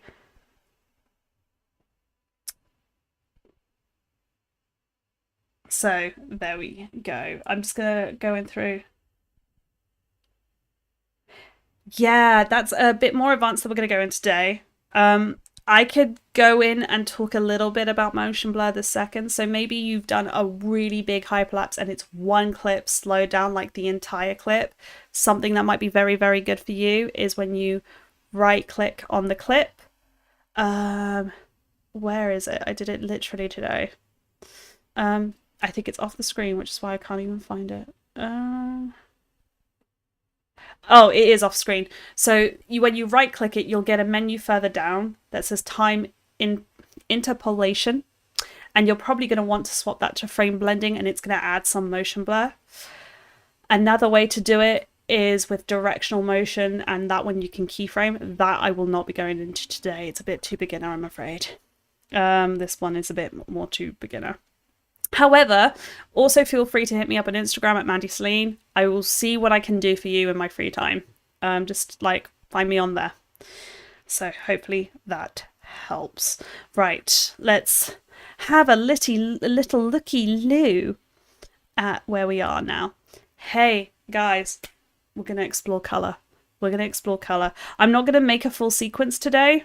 I think we're just going to stick with the selects, actually. I might have to, for the next webinar, I might just have to pre-make the entire sequence so we have something to work with. That's my fault for thinking I wouldn't have enough time and I would take you from start to finish. But that's not the case, clearly. I'm very talkative. So now we're going to talk about color. And I love color. Look at all the color. Color's great. Okay, so for this, let's get into our color workspace. Now, this is what the color workspace looks like, and it's already, hang on, let me reset it because this is not what the color workspace looks like for everyone. I've been messing with it. Set to save out. Okay, this is the color workspace. Your scopes might be in a completely different order. We're not even going to go too much into these scopes. It's very confusing. What we're actually going to focus on today is extremely basic color theory, difference between color correction and color grading, and we're just gonna have a look at the tour of the scopes and the sliders, really break that down so you understand, because I imagine a lot of you saw this and went, no, thank you, hate that. burn it with fire. And that's fine if that's what you did. That's a very normal reaction to this stuff. So very good. So let's just check where we're at right now. Basic color theory. So there are many, many different ways to color your footage. I think a lot of people also confuse correction for grading. Let's start with correction and grading. Sometimes we film not in the right white balance on our cameras. Happens to everyone. The easiest way to stop that is to like set it to Kelvin. That's really advanced. We're not going to go into that, but that Kelvin is how you measure light, and you can set your cameras to Kelvin. I encourage you to look up YouTube videos on Kelvin white balancing on your camera, because if you use LED panels, they'll usually say on the back what they are. Daylight is 5,600. This camera is currently set to 5,600, so that my daylight lamp up here can light me correctly for you guys and make it look like it's daytime in some sort of weird teenage boy gamer setup. Am I right? But that's not the case. Color grading. So correction, we want to fix the colors back to where they were and take them back to neutral. This is actually, I would say most vloggers correct that work, then they do grade it. Grading is then, it's like, how would I describe grading? Like, it's kind of, that's where you kind of give it its own look, feel, and flavor. Now, if you want a YouTube channel that I think does this perfectly, I'm going to shout them out right now. It's Becky and Chris. They do lots on production and helicopters and editing and creativity in general. They're great. Love them. They have a very distinct look to their footage. It's very muted and desaturated. They have gone, it's not just corrected, they have graded that. It's telling its own story. It's very, the branding all looks similar. They have built an entire, that's it, they built an entire brand around their whole color kind of thing. Grading will also, I feel like it tends to guide emotion a lot more than correction does. Correction makes it look accurate, real, correct, all those kind of things. Grading, I feel like, is the emotional element of the piece. It kind of reflects what you want to say. For example, Handmaid's Tale, very desaturated show. I think uses, what's the word for it? It will come to me in a bit. It uses a color palette that's like red and blue, and they're the only things that show up. And the reason for that is they like to show those divides. You'll see the character change into red and blue depending on the situation, all sorts. They're very much telling that color story, essentially. Matrix is what we call monochromatic color because it's all green. And it's a great choice because we associate green with code and feeling sick and dystopian stuff and horror.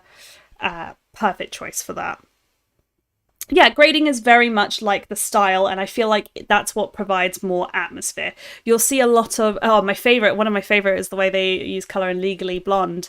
Everything is slightly warmer and pink. Even the lights that hit her head, Elle's head in Legally Blonde, are pink, and it kind of like it's highlighting her, and they use that to play on naivety. And whenever she's really happy, you get more pink lights, and whenever something bad happens, you're going to get more of the daylight lights, all sorts. There's a color is like, tells so much story.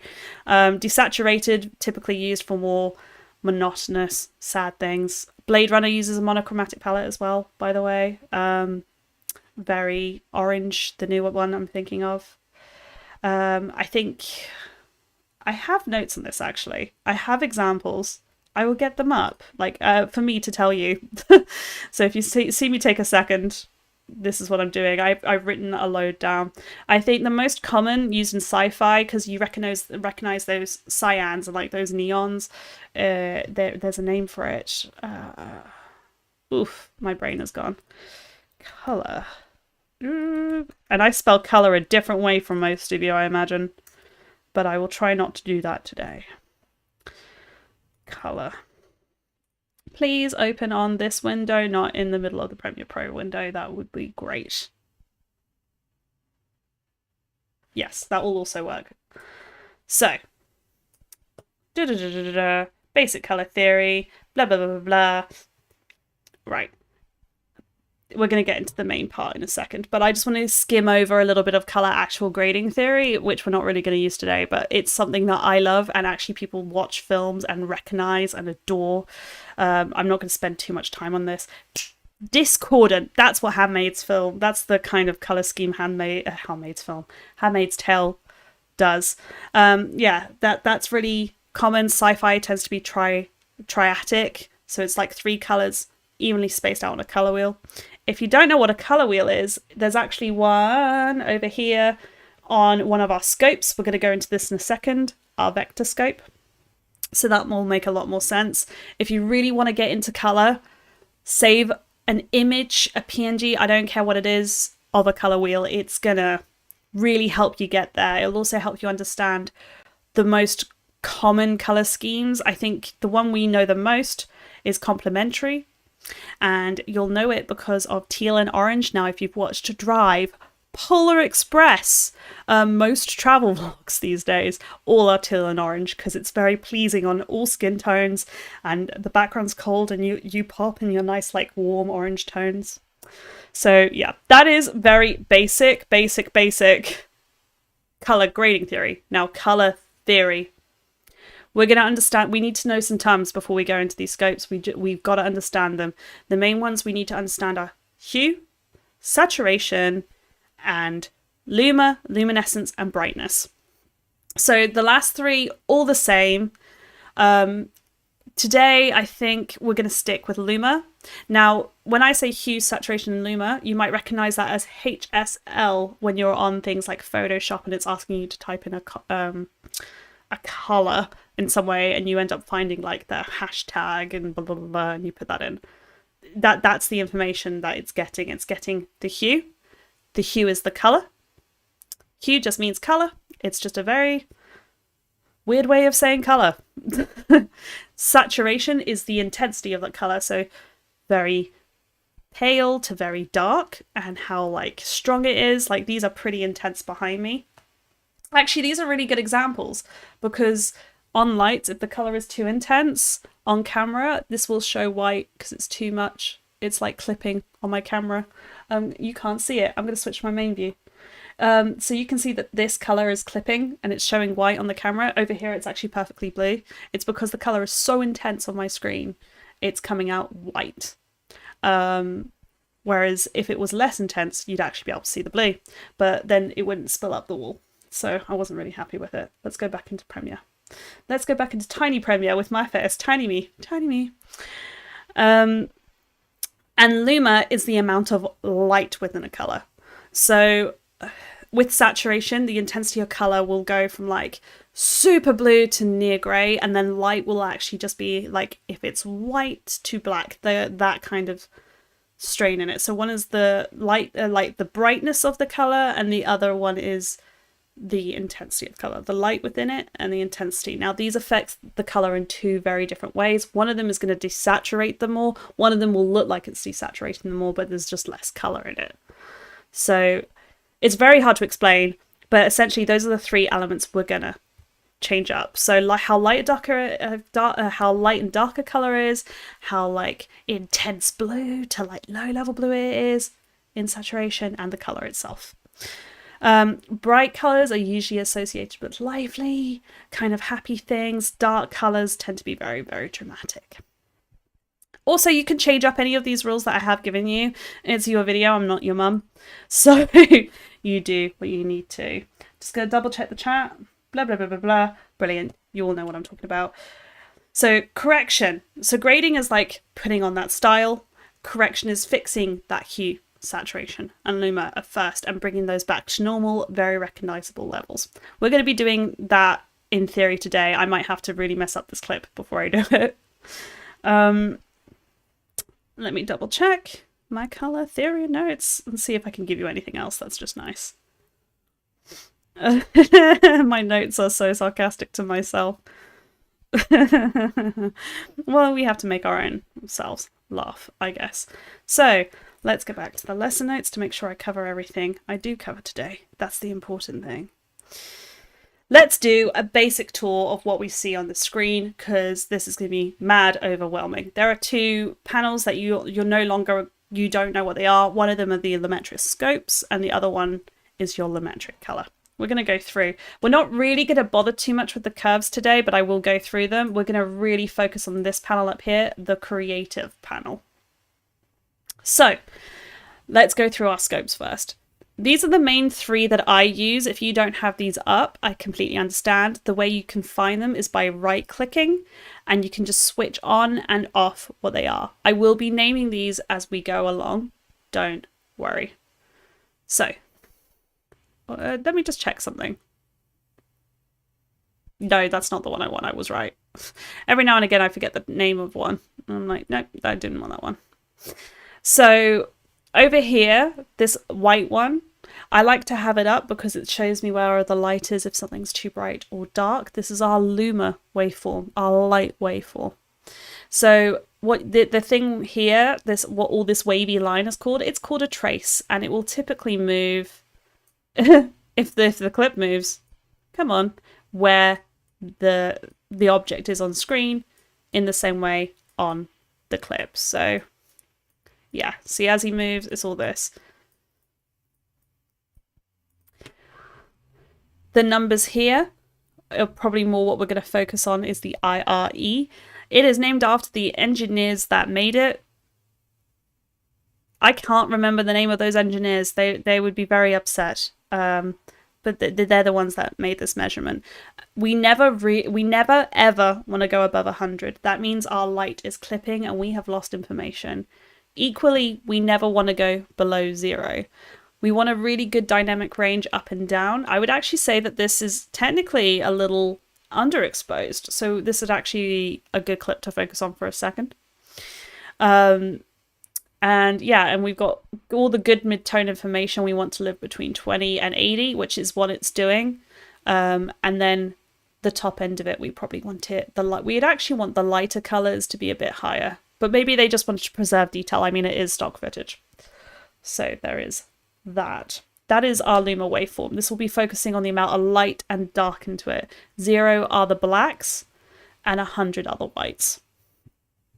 Down here, we have something called the RGB parade. It works extremely similarly to the Luma waveform, except it is focusing on the reds, the greens, and the blues, and it's showing the intensity of the colors, not the light within them. So how exposed they are.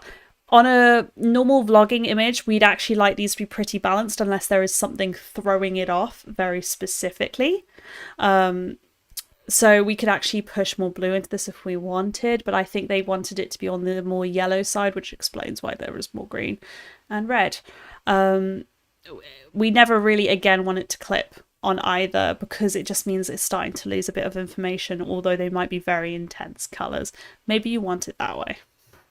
Then the last thing we've got here is our vector scope. I think this is personally more useful for when you're doing skin tones and stuff, because you have all the main colors that are on your color wheel, which is your red, magenta, blue, cyan, green, forgot the word for green, yellow, all in here.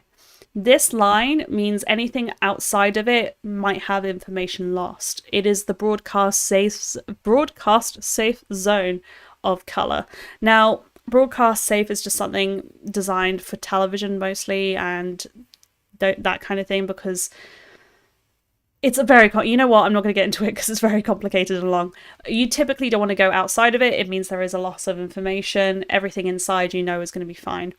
This line is typically the line we want most skin tones, and I say most, it's going to vary between different skin tones, or maybe some people like to be more yellow than red, maybe you're filming more in sunset, all sorts of things like that as factors. You're going to want those tones to be along here. This white blob is showing you where all the colours are. So this is our greens. They are quite yellow, as we can see, so they're more on the yellow side of the graph. This is definitely the cheetah, who is very yellow, and the blues, I would argue, are probably along these spots, and they're just sitting along here. Also a little bit, I think, here of the greens in the background. If you want to get really specific into it, you can do some really cool masking things. We're not going to do that today. It's asking too much of everyone. I'm just going to scroll down.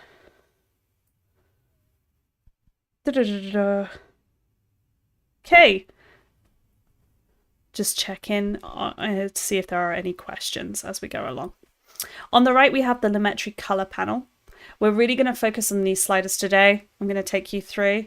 And at the top, there is a LUT. So LUTs are a bit like presets, but the best way I can explain them are like filters. This is more useful if you've shot S-Log and you want to bring it up to normality. So if it's really gray, there's already some built in, but depending on the camera you use, they will provide, I promise you, a free LUT that you can put on if you use, say, Sony cameras have one, all sorts. Actually, if you use my camera, Sony, I actually find the Alexa V3 works just as well if you're being lazy and you're shooting S-Log. If you're not, we're going to look into these. So something we might want to do is we might want to see if the white balance is correct and see if we can fix that. To do that, we can take this pipette and we can go to anywhere that is white and just tap, and it will change the color and white balance it. That works very well, although I do think in some places it's really blue. Maybe I try that again on... Maybe I try that again, I said. Maybe I try that again. Maybe... This is turning into a comedy film now, come on. There we go. On the chin, and actually that's more normal. He's white balanced to his chin here so that the shadows weren't too blue. So we know that's one way to quickly white balance it.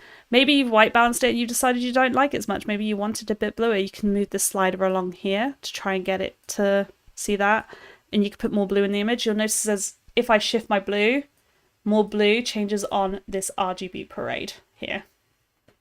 That's way too blue though. We'd hate it. I actually quite liked it around. I like a little bit of blue here. Then you can tint your image. These all work in like a great balance with each other. So I'm going to avoid putting too much green in because there's green in the background. Maybe I want to put a bit more magenta in here and make his oranges much warmer. And as you'll see as I do that, the oranges, if I do it more extreme, you can see in the vector scope, which is the circle one that looks, the one that's like, well, which way am I pointing? Here, the one that's like on the corner here. You're going to see that move. For a moment, I'm going to do that. And if you want to preview what you've done so far, you can go up to this little box and tick it, and you can see the difference. Now, what I've done is very minimal, and it's probably, I'm actually going to push it so we can see a bit more of a difference. Yeah, there we go. You go off, you can see that the original image was very green. And I've decided to make that a lot warmer. I like putting a little reds into my images. I'll have a look. I mean, if he was a person, I've gendered this cheater now. It is what it is. It would be along this line. I think that's very good. Nothing here is clipping. I've introduced more blues, so this waveform went up a bit, which is quite nice. There is a lot more information. This is more of a bigger dynamic range. I want to be careful I don't go too much higher with the reds. And then there's exposure. So exposure will literally just brighten the image, as you can see here, or darken the image. All of these, terrible options. I think, what was the image? Let's say 0.5. If you move any of these dots and you want to reset it to back to where it was, you just double click it and it will do that for you. You can actually go just a fraction higher maybe. Actually, if any of you use Lightroom, this is really useful for you. You'll see that it looks super, super similar. Highlights, and right, so let's start at the bottom actually at this point. We'll work our way back up. I tend to do this because I always like to play with my blacks. So blacks are they're blacks. As you can see, if you move there, it's going to actually look more contrasty because your blacks are so defined. And if you move up, it's going to look super faded, which is what everyone's Instagram looked like 4 years ago. So I actually like to put my blacks down a bit, personally. I always like a higher contrast. Whites takes care of the top end, the whites, which is different from the shadow and highlights, and I'll say why in a minute. I don't want to go too high with that because I can see I am losing information, especially on anything that has red tones in it. So I think he is good. A little bit more, but not as much. Highlights takes care of everything between 50 and 80 on our IRE over here. It is all the bright things between that. So let's play and see what happens with our highlights, because I think that's where the focus is going to be, right? So it's a very bright image. He was obviously, it's noon sometime when this guy was getting his look on. I'm going to bring those down so I can preserve detail in the fur around his eyes. I think that's more important than having a much brighter image. Shadows, similarly, takes care of 50 to 10 on our IRE here. It takes care of all the dark stuff. So shadows, if you go up, you can see all of them disappear. And if you go down, you can see them all get darker. But the image does not get completely black. Where's a good point? I don't want to lose too much detail. I like it around here. Let's see what we've done so far. Originally, he was actually quite green. I imagine that's because the grass and the area around him was reflecting back onto his fur. And now we've just given him a little colour makeover, haven't we? He looks way better than his before image. We spruced him up, we put in some spring colours in there, and now he looks a lot better. So that is our basics of our colour panel. Now we can add in a LUT, as I said here. There are some basic LUTs here. Or you can make your own, or you can bring in any around. Let's see what these look like. I imagine they're gonna, that's not great, but these aren't meant for this. As you can see, different cameras will do different things. So we're going to select none, but you can bring in LUTs, and next time I might make one so it looks more stylized and put it on. That's my fault. But he does pop, doesn't he? He just pops a little more, like bam, bam, cheetah looks better. I thoroughly recommend doing a very basic color correction in your footage for YouTube. Yeah, and now that's kind of color done. You know what's really interesting is this is very similar to my own personal color space, and I think it's because originally I didn't, whoops, I've gone to the wrong space. Oh no, I broke it. No, I didn't. Because I didn't have those scopes up, but those are the ones I use. I don't use anymore, so I must have changed it on here at some point and saved it accidentally, and then also made my own color space. Okay, now we're going to do audio. So I'm going to click into the workspace of audio. How long have we been doing this stream? 2.5 hours. Oh my goodness, I have to make sure that the next one is a lot faster. I spent far too much time on organization, clearly. But it's important. I have lost my notes. Goodness. Where did they go? Sorry guys, I need to find that because otherwise I don't know what we're talking about today. There we go. Oh, panic over. Thought I deleted them. Okay. We're nearly done. I reckon we'll be done within the next 15 minutes, don't worry. So audio, there's a lot going on in this space. We're not really going to focus too much on the track mixer, but I mentioned this earlier. The tracks focus on the entire tracks here. This is not, you don't need to know about this so much. What we're going to focus on today is the Essential Sounds panel. So I'm going to get out some dialogue. Well, let's see what I had down in my audio. Let's have a look. That's not the right project. Close panel. Again, not the right thing. It's the Excellent Webinar audio. Yeah, let's put it over the baboon. Where's the baboon? Mandrill yawning. I recorded a little thing here of the bamboo while he yawns, and it simply says, oh, did you not hear that? I didn't hear that. Oh, it's because I put it on the muted track. So smart. If you press Option down, by the way, you can move that down a track. I'm gonna eat you! Yeah, so like my brain decided that the baboon was going to warn the dog about the cheetahs eating him. Welcome to my brain. So there's that. Yeah, cool. It's okay. I fixed it. If we take our dialogue here, I'm going to go up here and tag it dialogue. And now I went through this very briefly earlier. Thank God I did, because It's made things a lot simpler. So now we've assigned our audio, we've assigned the dialogue, we're going to do some dialogue and we're going to do some music, and we're going to call it a day with the audio, I think.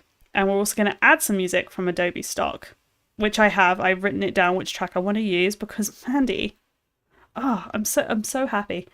So prepared. So this audio, let's have a look at the presets at the top. What do I want it to sound like?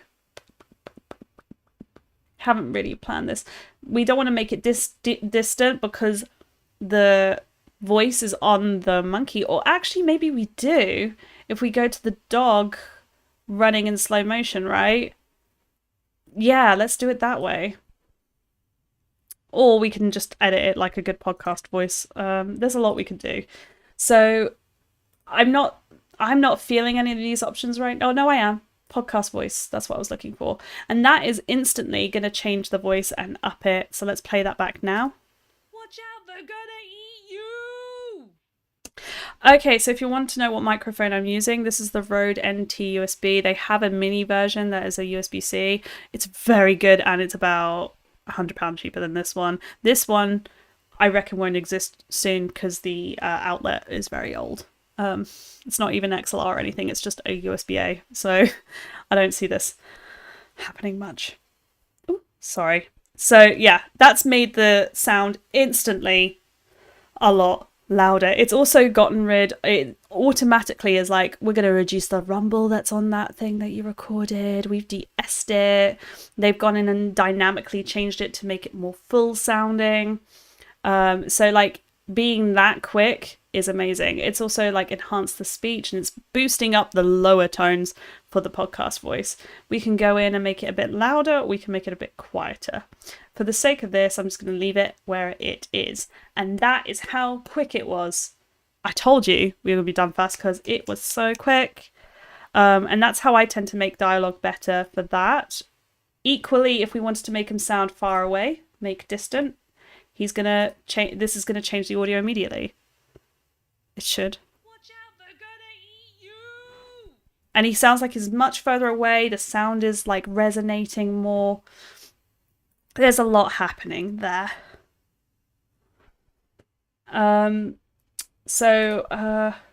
Actually, I wonder if I could see what he'd sound like in a trunk. Is that not there? Male voice outside a building. It's definitely here, locked in a trunk. We're going to try that and see what it sounds like, because I'm curious too.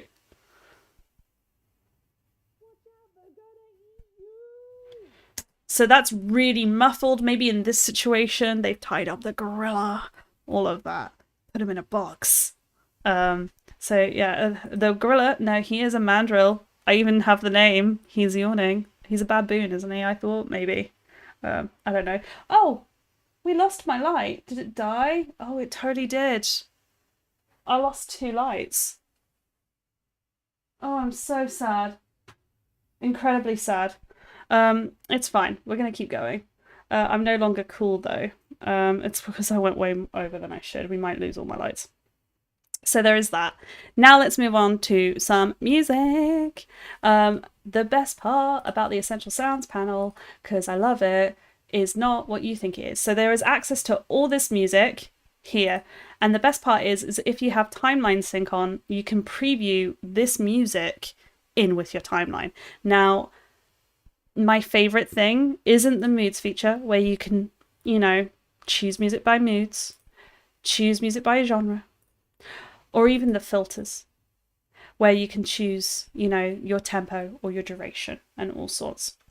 If you have Epidemic Sound, of which I am an ambassador for, so yeah, just letting you know, I have a link on my Instagram bio if you want a 3 month trial, but you can use that all within Adobe stock. It's right there now.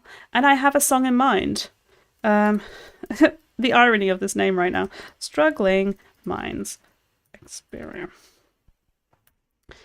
No, apparently don't have. There we go. There it is. There it is. No.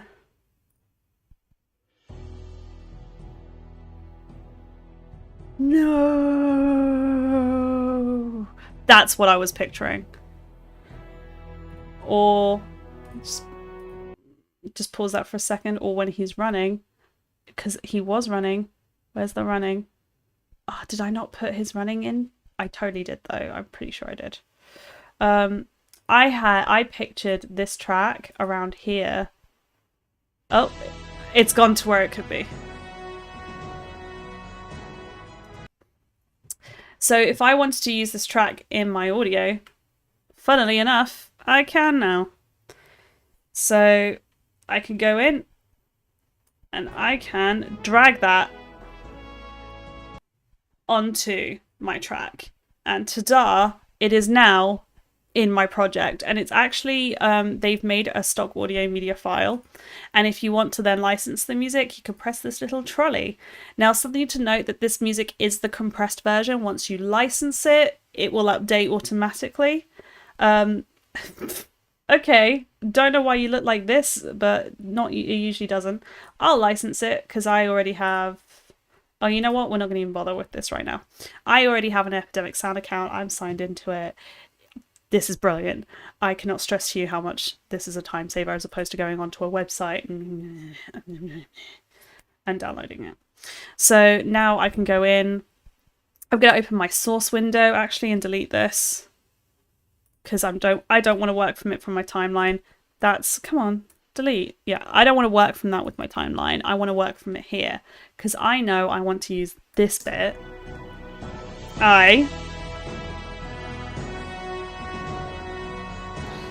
Right. For the moment, I've pressed in and out. I'm going to drag that audio onto this track for dog walking. And he's going to look majestic right now. How majestic does that dog look? What a good boy. We love a good boy.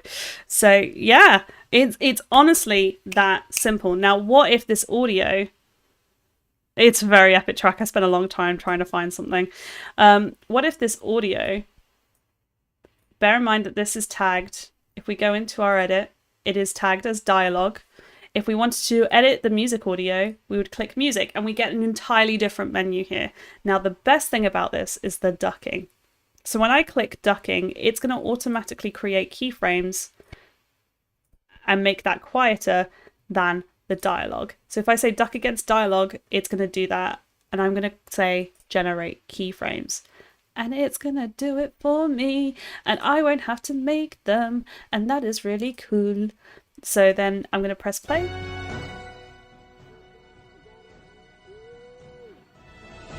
So you'll notice that the music got quieter for the man in the truck, which is let's bring that back up to... I thought that was podcast voice. We'll bring that back to podcast voice so you can hear that better.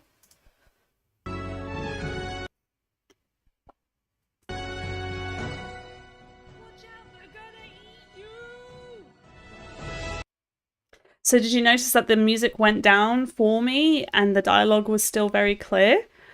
That's because it was automatically done inside the Essential Sounds panel, which is amazing. Am I still muted? I hope I'm not. It says I'm very loud.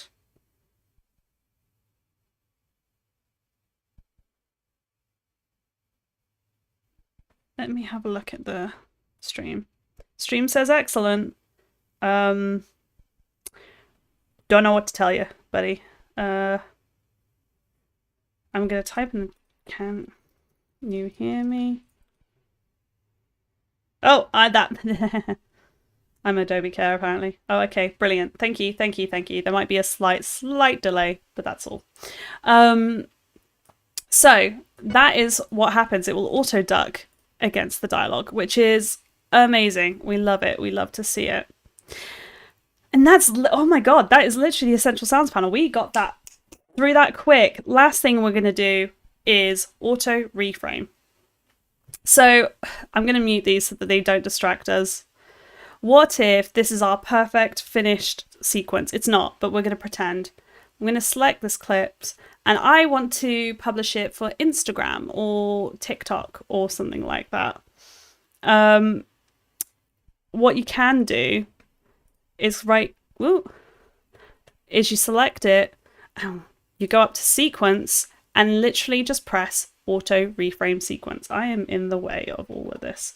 There we go. So we can auto reframe the sequence. And what this is going to do is it's going to change it from a 16:9 video and make an entirely new sequence as a vertical video. And we don't need to nest the clips. So yeah, auto duck is like incredible. Sorry, I just saw the chat. And then we're going to click create. And it's going to do this automatically for us, and it's going to try and find all the keyframes, and it's going to do it. And it's done it. It's like, oh, there's the cheetahs. We know we want to focus on the dog next, I imagine. Show us the dog. It does perfectly centered the dog. It moves it around for you. It's not perfect. I'm going to say that right now. It's going to have a trickier shot on the close-ups, but actually that's still really good because you never want to split it on an... Loads of people do this when they split a clip, they do it down the nose. You should actually leave in half the nose because the way the face processes, the way the mind processes faces, it needs just a little bit more information. I didn't know that for years. And I was like, oh yeah, that does look better. Yeah, that's perfect. How's our baboon fella? How's he doing? Ah, perfectly framed. Ah, look at his gorgeous fur. He probably wants to eat my face though. I wouldn't go near him. Look at those teeth. It's going to have a bit of a harder time with a shot with two dogs. If you want to prioritize one, you can simply, very easy to do. I'm on the audio space. I shouldn't be on the audio space for this. Excuse me while I go to the editing space. All you do is you go to your effect controls, and you make sure you have the correct clip selected, and you just adjust the position. Which one is this? Please don't be the up and down. Please be the left and right. I feel like it's the left and right. God, his face looks weird, doesn't it, right there?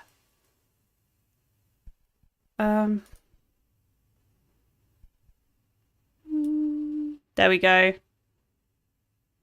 I think I'm doing it the wrong way. Sorry, my computer is having a moment. Come on. Catch up. No, you know, I believe in you. I really, truly believe in you. Yeah.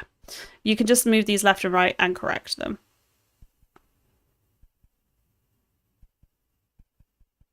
Yeah.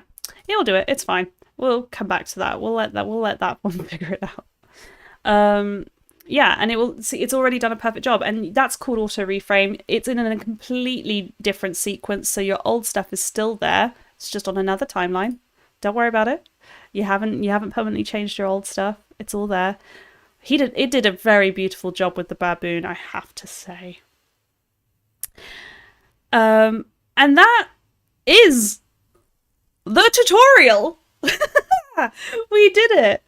Oh my god, I went over time by so much. I'm sorry. Did I go over time? I think I did. Yes. Yeah, if you 9:16 is YouTube Shorts. So you just export it in that time. I have theories with YouTube Shorts. I'm personally not going to jump on that bandwagon soon, but don't listen to me because I also didn't believe Instagram I thought it was going to be a fad in 2012 or whatever. So maybe don't listen to me on that one. But yeah, you can totally do that. It'll work really well. You can also, why don't I just show you again? I'm going to select that, go up to sequence. You don't have to just do vertical video here. It's automatically done vertical video for me. You can also do a square format. Very common for some people with videos because maybe they find 9:16 to be, it crops too much information and a square will crop less. Vertical 4:5 equally, that's Instagram posts. That is IGTV. It's not IGTV. It's just the 1 minute. It's not even Reels. It's just if you were to do a little video on your Instagram post, that's what 4:5 is. That's 100% why that's there.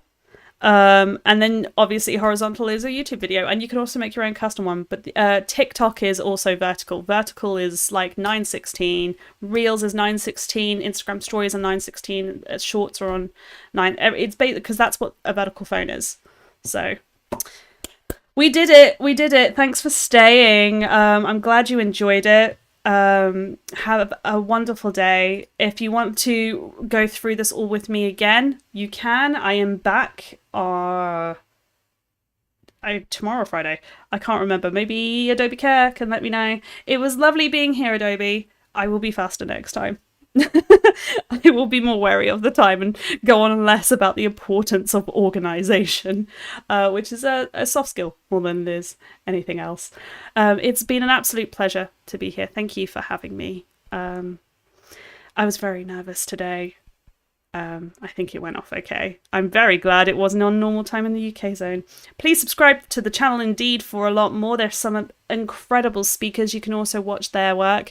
There's Lila and Valentina V, who I adore. I love her. She's great. Javier, there's loads. There's so many, and they're all always doing new videos, so please enjoy that. I have been Mandy Celine. You can find me on Mandy Celine on Instagram and Twitter, and I will catch you another day. So, oh, I'm so glad. This made me feel so much better. Thank you so much for your support. I'm gonna go now and leave you with an outro. Thank you so much for having me. Have a wonderful evening.